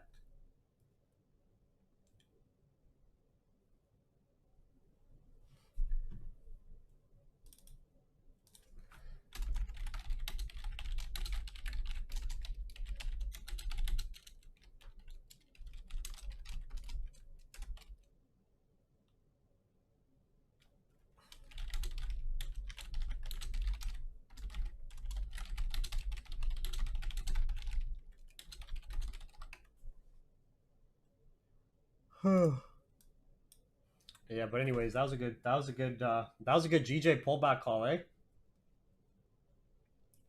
Right? That was a nice GJ call. Exactly to where we expected for the buys back up, pullback.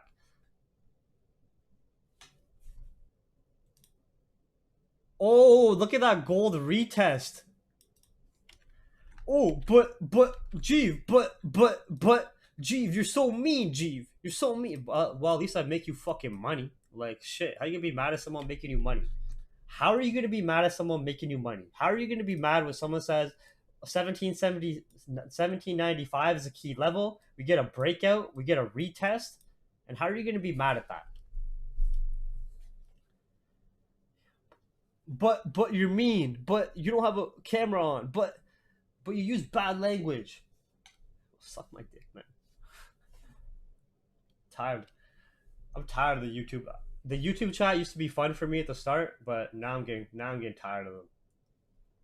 I think we're just gonna stick with the private chat. AK, normally yes, you can see all of my trades. Either they're posted on my Twitter or they're posted in this free Telegram analysis channel. Like whenever I take trades and stuff like that, you know what I mean? But I am from Canada, and the broker I used for the last 3 years was Vantage FX, and they just stopped supporting Canadian clients yesterday. So yes, I am still trading right now, but I am primarily testing out brokers for the next 2 to 3 weeks. So I'm testing out Blueberry Markets.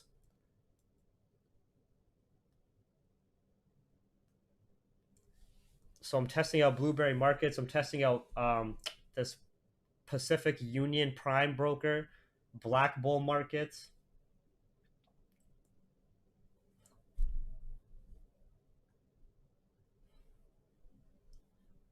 If anybody held their 1789 runners, you're almost at 100 pips on the runners. You almost hit if anybody held those runners like we told you to,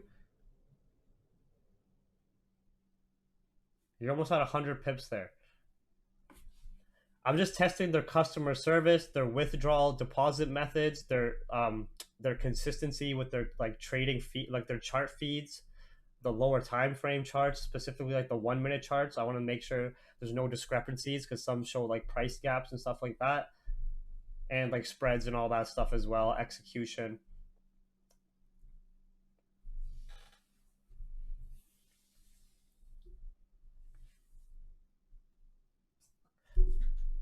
Private chat, we do the Zoom sessions every day, so like even if I don't do these YouTube streams, there's still hundreds of people getting to make money and getting their value in the private chat, the capital hungry private chat.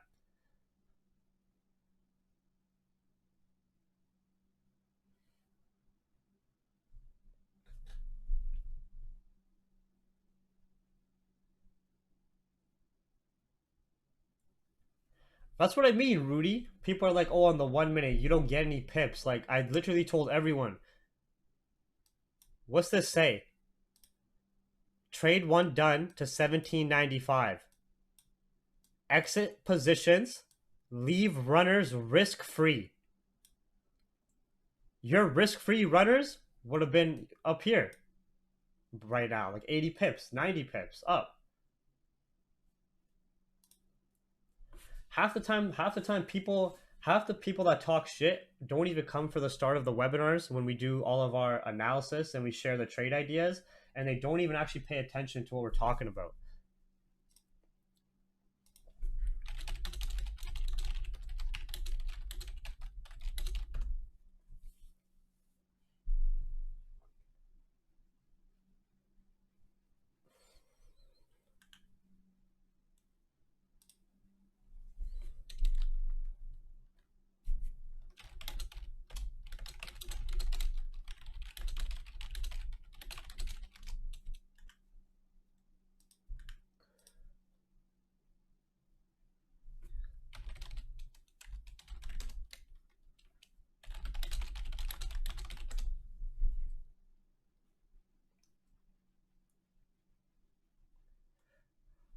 Yeah, I don't feel like YouTube streaming anymore. Fuck you guys.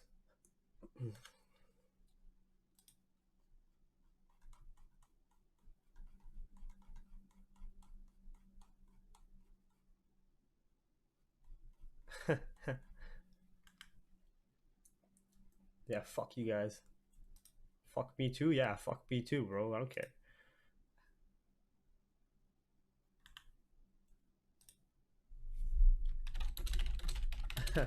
And people get so mad when I roast or talk shit and banter at 5 a.m.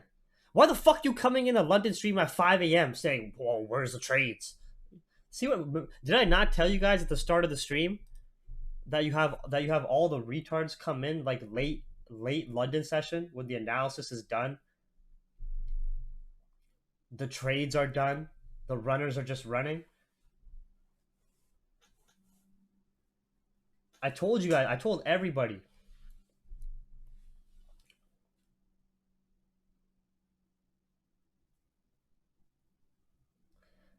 Why do I entertain the negative comments? Because that's what this stream is about.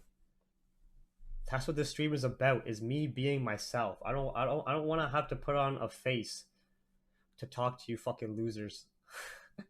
I don't want to have to put on a face like, "Hey guys, everybody, welcome to the stream. Yeah, thank you for your support. Thank you so much." I just want to be myself. And after trading the financial markets for 3 years, sorry, man, most of us aren't that nice.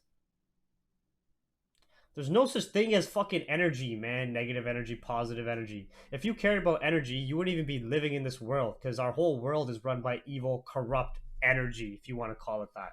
Our whole world is fucking negative. You literally go slave away for fucking $100 paycheck for, you know what I mean?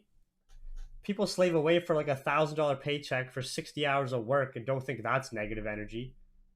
People pay income tax, no problem, property tax, sales tax. They don't call that negative energy. They think that's normal. You don't see people revolting back against all that, saying, "Hey guys, let's not pay these taxes anymore. Let's not listen to the government anymore." Even though the government has no good intentions for you in mind, they only make money off you. That's all negative. Our whole world is corrupt and negative if you really want to look at it that way.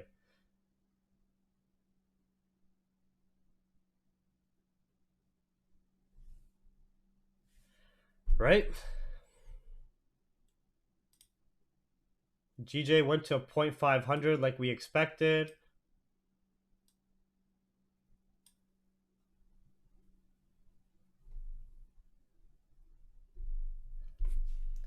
I guess it is perspective, but it's not really perspective. You think the world, do you, Julia, think the world is a fair and justified place? Because if the world was fair and justified, then we could say it's a positive place to live in. There's a lot of positive energy in the world. But does anybody in the YouTube chat or the private chat think the world is fair? Do you guys think everybody gets equal opportunities, equal chance at every resource or everything they need? Do you guys think the world is fair? Do you guys think the world is run based on the needs of humans, based on like justified causes? Fuck no, right? So how can you say the world is a positive place? The whole world is negative. The whole world is run by evil. In movies how you always had good versus evil, but in the movies they would trick us that good always wins. That was just a distraction in the movies. In the real world, evil is winning.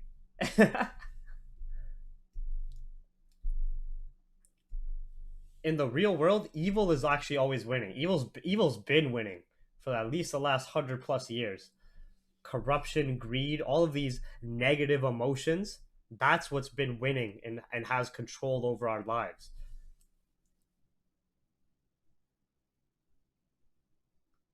Right? So I don't know. What do you guys think is positive about how the world is set up?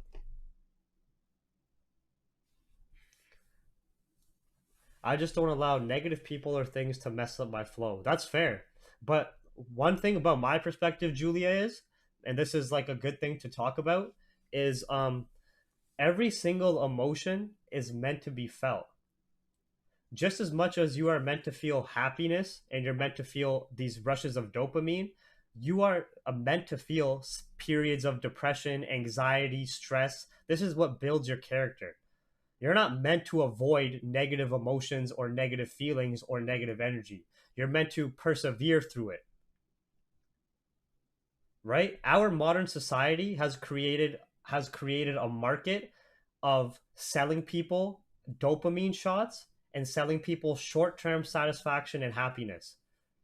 You can't have the sun without the rain. You can't really understand winning without first experiencing losing. You can't have the gains without the pain, right? So for me, when I'm reacting to people saying negative things and I'm talking shit back, it is by no ways impacting my flow. It is by no ways impacting my personal image of myself. It is by no ways impacting my view of my goals or my dreams. I'm just talking shit to the other people talking shit because I don't care. It doesn't really impact me that much. For some other people, they can get very stressed out being in an argument or being in a confrontation. Like most people are not confrontational. Most people will avoid conflict. Most people will avoid problems. Most people, when you have a fight or flight response, most people fly. They run. They avoid issues. They avoid dealing with their weaknesses, dealing with insecurities, dealing with negative emotions, and they run away to ignore it. And usually that running away process leads to some type of vice to not deal with those negative emotions. Most of the time it becomes a drug, alcohol, whatever it may be, some type of hobby, just to keep yourself distracted. The people who have true character in life, the people who really develop their mental fortitude to persevere in life, they can deal with the rainy days and sad days just as well as they deal with the happy days. They can understand those emotions are meant to be felt. They can actually use and mold those emotions in their favor to actually help them benefit them. I personally like to use anger, anxiety, and negativity to create fuel for me. Sometimes it becomes a driving force for me. Sometimes I can flip those negative emotions and use it as energy, use it as motivation. Whereas the 99% nowadays, if they feel sad, they go to a doctor and get a pill. If they feel depressed, they go to a doctor, or they go eat like shit, or they go drink, or they go smoke, they run away. And that's all because in our common society, it is marketed, it is sold, it is $1 billion business to keep people in that mindset of keeping them dumbed down, of keeping them numbed down, and keeping them working for you to keep them productive, and just giving them these short-term satisfaction boosts, these short-term dopamine hits, whether it comes from watching a movie, whether it comes from eating some junk food, whether it comes from some alcohol, whether it comes from a drug, whether it comes from buying something that makes you feel good in the short term. It's all short term. Okay? At the end of the day, anything you are feeling in your mind that is negatively impacting you, you also have the power to shift those thoughts. You control your mind. You control your thoughts. It's just a lot of people have lost that control, and their mind is running on external influences. Their mind is running on comparing to what they see on social media. Their mind is running on what the expectations are given from the education system. Their mind is running on the expectations given from the mainstream media. Their mind is not running on their own expectations of themselves. Their mind is not running on their own self-worth and image of themselves. Oh, Jeeve, man, I missed gold, man. You didn't tell me when to enter, man. I didn't get the breakout. Oh, man, the retest, I didn't know if that was a good entry. That's your guys' fault. All right?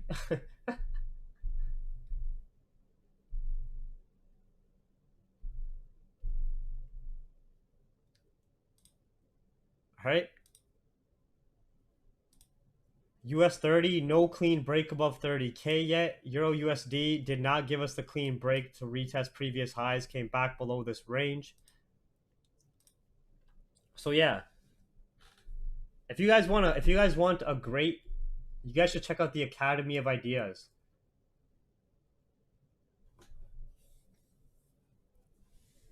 You guys should check the Academy of Ideas on YouTube. Great psychology webinars. No, I didn't black out. I was just looking at gold because I saw the price push up. But I'm just trying to be honest with everybody. A lot of people try to avoid negative emotions when you should actually learn how to face them head on.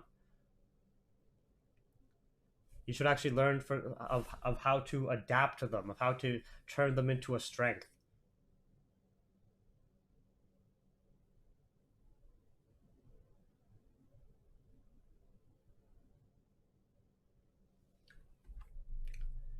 Usually people who lie to your face or are just nice to you, they just, it's not like they're trying to lie to you on purpose.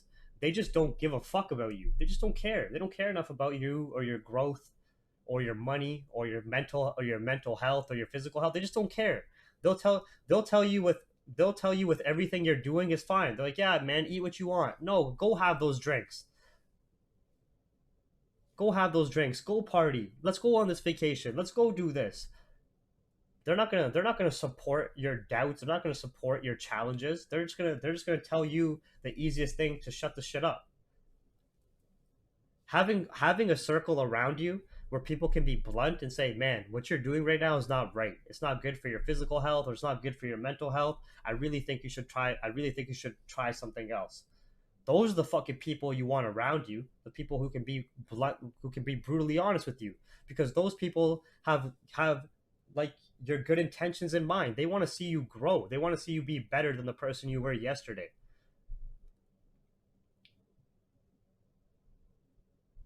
right?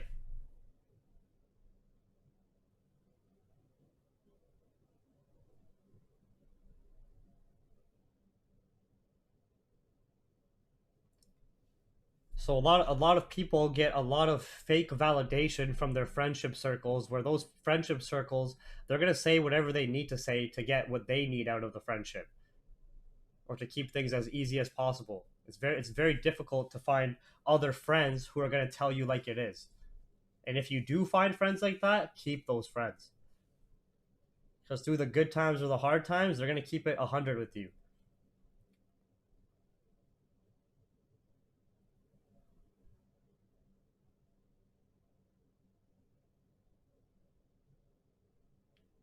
So for anybody who thinks like the roasting parts of the stream, the banter parts of the stream, they're negative, they negatively impact you, just don't watch the streams. But it does not negatively impact me. If you guys haven't noticed, for anybody who's watching the start of the streams, I don't even look at the YouTube chat or answer any negative comments until around 5 a.m. Eastern time, until 2 to 3 hours later. After I get my work done first. That's my discipline. I get my work done first. I pre-plan my trades. I do my analysis. I do my fundamental and technical analysis.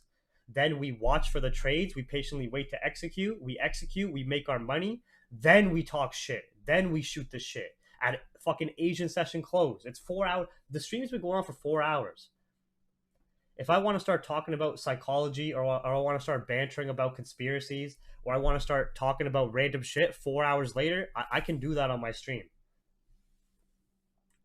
But for whoever was here at the start of the stream, did I banter at the start of the stream? For the first 2 hours until 4 a.m. Did you guys see me banter? Did you guys see me talk any shit? Did you guys see me roast anybody? No. That's work time. But after our analysis is done, after we've executed on trades, then it's time for us to relax. This isn't like a church, man. This isn't a friendship circle. We can all be friends and cool with each other, but I also want us to be adults and understand the reality of the world. It's not a fucking nice world out there. So we can banter and do as we please in here. Yeah, there's no point 3 hours later after some trades have played out for me to keep talking about every single 1 minute candle at Asian session close. Like, it's done. And one of the reasons why I start talking about random shit towards the end of the stream is because so other people don't overtrade. So other people don't just start jumping in trades, don't just start entering random shit. Because if I keep talking about price, if I keep saying this looks good, that looks good, people are gonna keep taking trades. They have no control, man. Most people need a reminder to stop.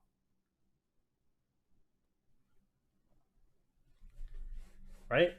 And I like to do these mental reminders in the psychological portion of the streams because just as important the technicals and fundamentals are, the psychology is 10 times more important.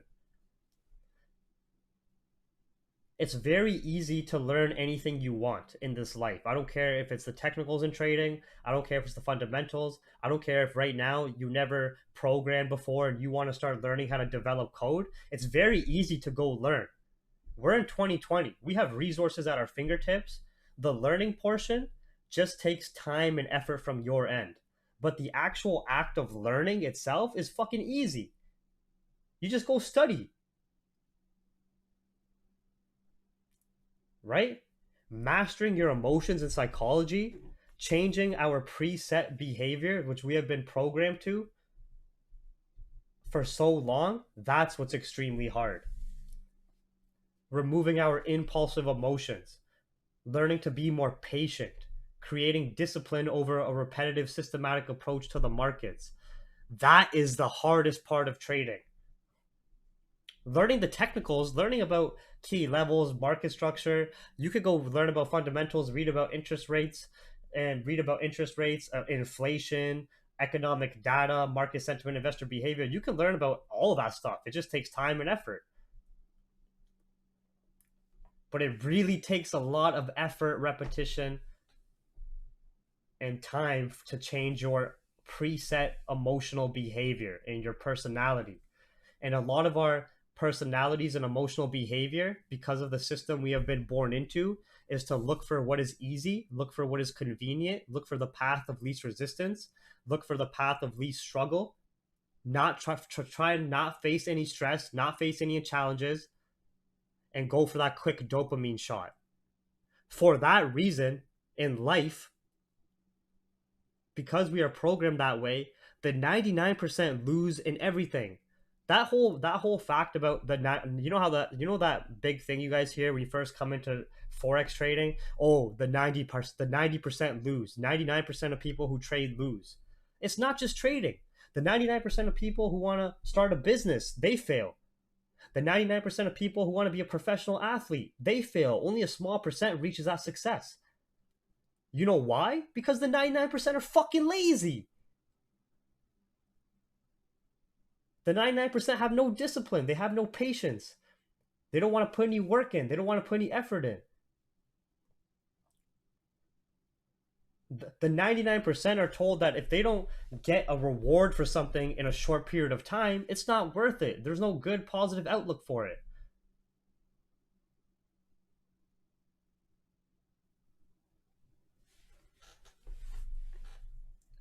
What am I talking about? It doesn't make any sense. Don't worry. If what I'm talking about to you doesn't make sense now, it will make sense when you face a lot of trading failures and then you realize what you really need to win.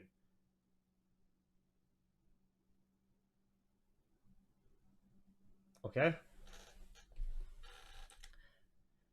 And especially if you're trying to find success in the financial markets, these are some of the most corrupt, greedy, manipulated, like one of the most corrupt industries in the world.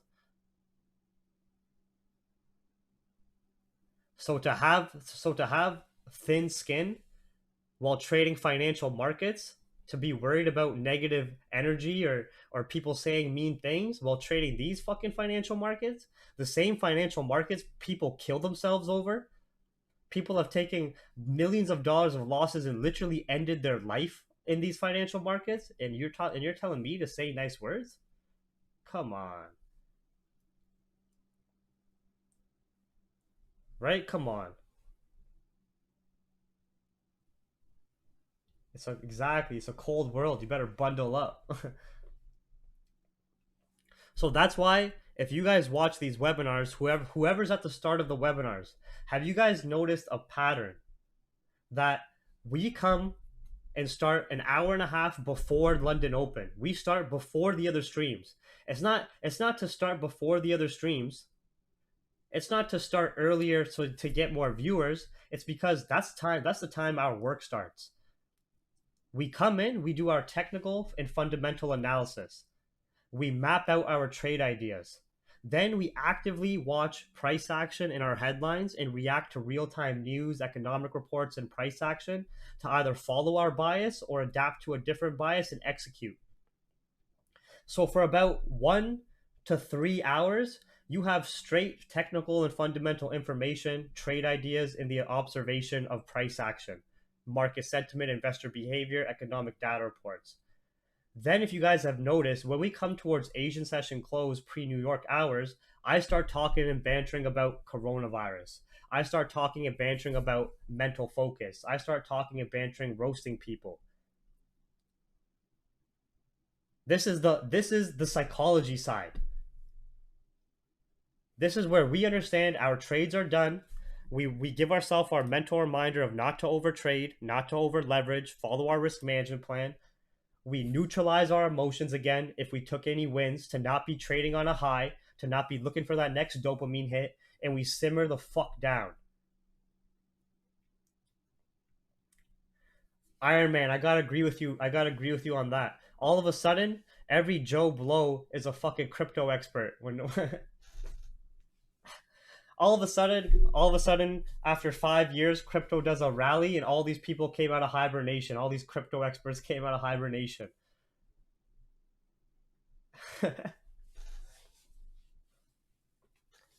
Patrick, I thought that pullback got bought up. Didn't we hit 19K, do a dip to 16, and now we're right back to 19 again? What's BTC at? I'm pretty sure on that pullback on BTC was to just weed out FOMO buyers. Classic, you know what I mean? Yeah, see? This pullback phase here, when we hit 19K and did this dip. No, that was way. What the hell? Did we dip to like. This isn't it, is it? Oh, sorry. This is a 1 minute chart. This pullback here, when we hit previous highs and did this pullback to revisit these previous price sensitivity highs and still respect bullish structure, the dip got bought up already. I personally don't watch Bitcoin day to day, but all you had here was FOMO buyers get taken out, buyers close out their positions, and then of course we had a higher low created, coming to retest previous support, and then that dip gets bought right the fuck back up. I got 2 coins at $4,000, like not with a broker or anything, or not like a Bitcoin trading position. I mean, just like 2 coins on a hard wallet. But I've had that for like fucking a year and a half. And this is $20,000 USD. So if I cash out a coin, I'll be making like 20K, 2 Bitcoin. Like I literally have 2 Bitcoins, like just only 2 Bitcoin, which I got at $4,000 a coin like a year ago on a hard wallet. I don't primarily day trade crypto, or it's not something I was even watching. Like I it's not like I took those at I bought it at 4,000 and I was watching every week. I just something I set and forget. To me, it was like buying a couple of gold bars and just holding on to it at a low price. You know, see if it goes up, it goes up. If it doesn't, it's a 4K loss, whatever. But those are on a hard wallet. I have to make sure when I sell one off that price is at a nice like level.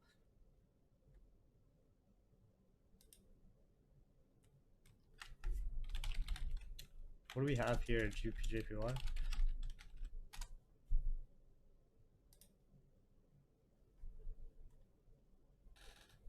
All right, so let's review the trades that were called.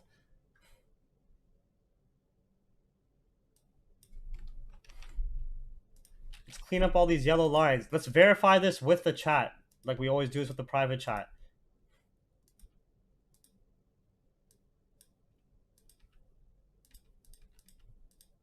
Okay, first trade, gold buys, 1789. Initial closure of some positions at 1795. Leave runners risk free. From the start of the stream. Solid call, solid call. YouTube chat, private chat. Right? Second gold trade, another buy scalp, playing with the trend, waiting for a break above previous highs, either taking the breakout entry or the retest entry where the support was created at 95. That also ran up for around 40 pips now, 30 pips we'll say.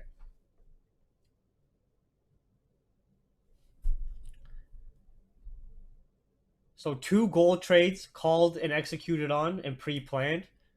GJ pullback sells from 0.45 down to 0.200, and then the buys from 0.200 up, 0.300 up. I know the private chat caught that, either the sells or the buys.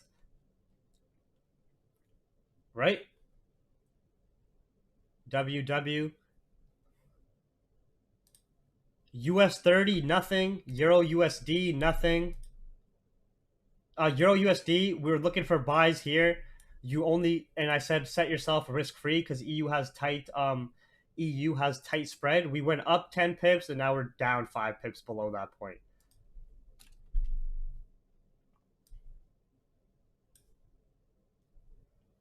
Yeah, that's about it there then. Holy shit, it's 6 a.m. All right, we're gonna call that an end to the stream. Make sure if you guys want to learn more, you review this stream.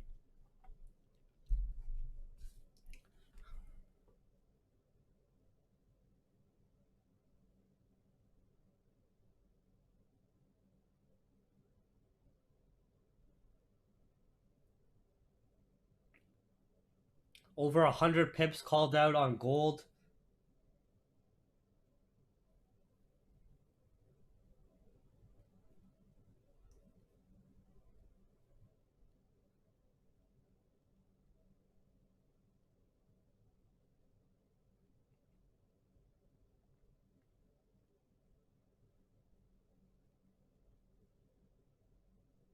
Yeah, if you guys want me to do this more often, make sure you like, subscribe, share it around.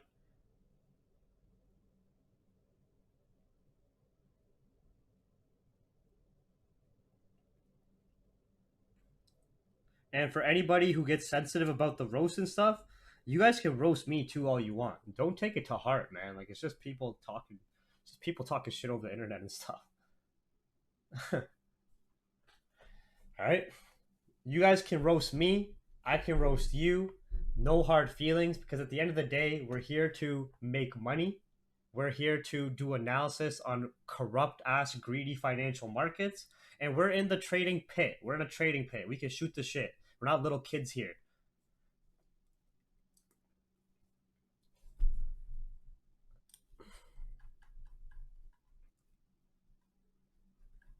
And YouTube, like my shit's not even monetized, so it's not with all the shit we talk. I don't think it is gonna be monetized.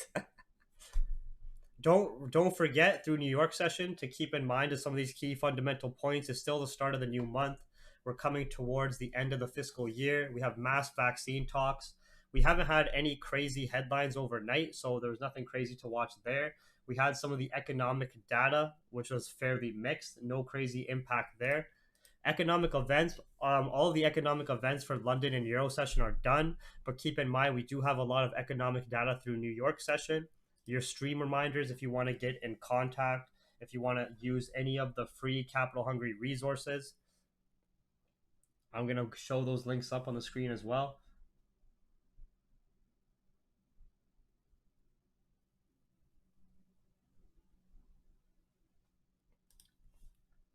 Right? So here are the free resources. If you guys want to learn how to better execute on these webinars and not have your hand held and be your own man, be your own woman, right? Have that self-confidence. Make sure you watch previous live streams. You watch these educational webinars across different fundamental and technical concepts, psychology webinars, all free on YouTube, right? Anywhere from 30-minute, 15-minute webinars to 2-hour, 3-hour webinars.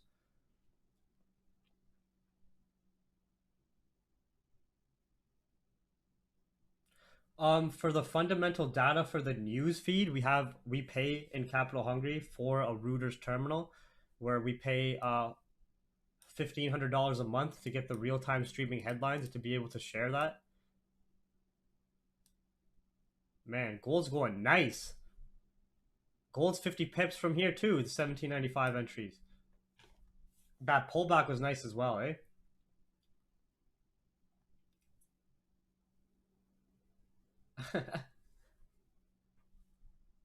But yeah, this we have a data terminal that we use and pay for in Capital Hungry. Don't forget your mental reminders. Make sure you subscribe to the YouTube channel, like the videos, subscribe to the Capital Hungry Twitter for headlines as well. Post headlines all through the day and night. There haven't been many headlines though as much. Capital Hungry free Telegram analysis channel. All right, I'll see you guys on Thursday. We do these streams for free on YouTube on Tuesdays and Thursdays, 1:30 a.m. Eastern start. So thank you guys for watching. If you got roasted, don't cry about it. At least you made some money, and at least you got to learn something. Come on, for even if I talk shit, is there not a shit ton of information provided on every single one of these streams, and winning trades? Like, come on, why is everyone so angry and bent over the language use? I don't get it. Right? That's what I thought too. But all right, everybody, private chat. I'll send you guys an update in a couple of hours as well. Gold's busted a nut like we called it, running that corrective phase very smoothly.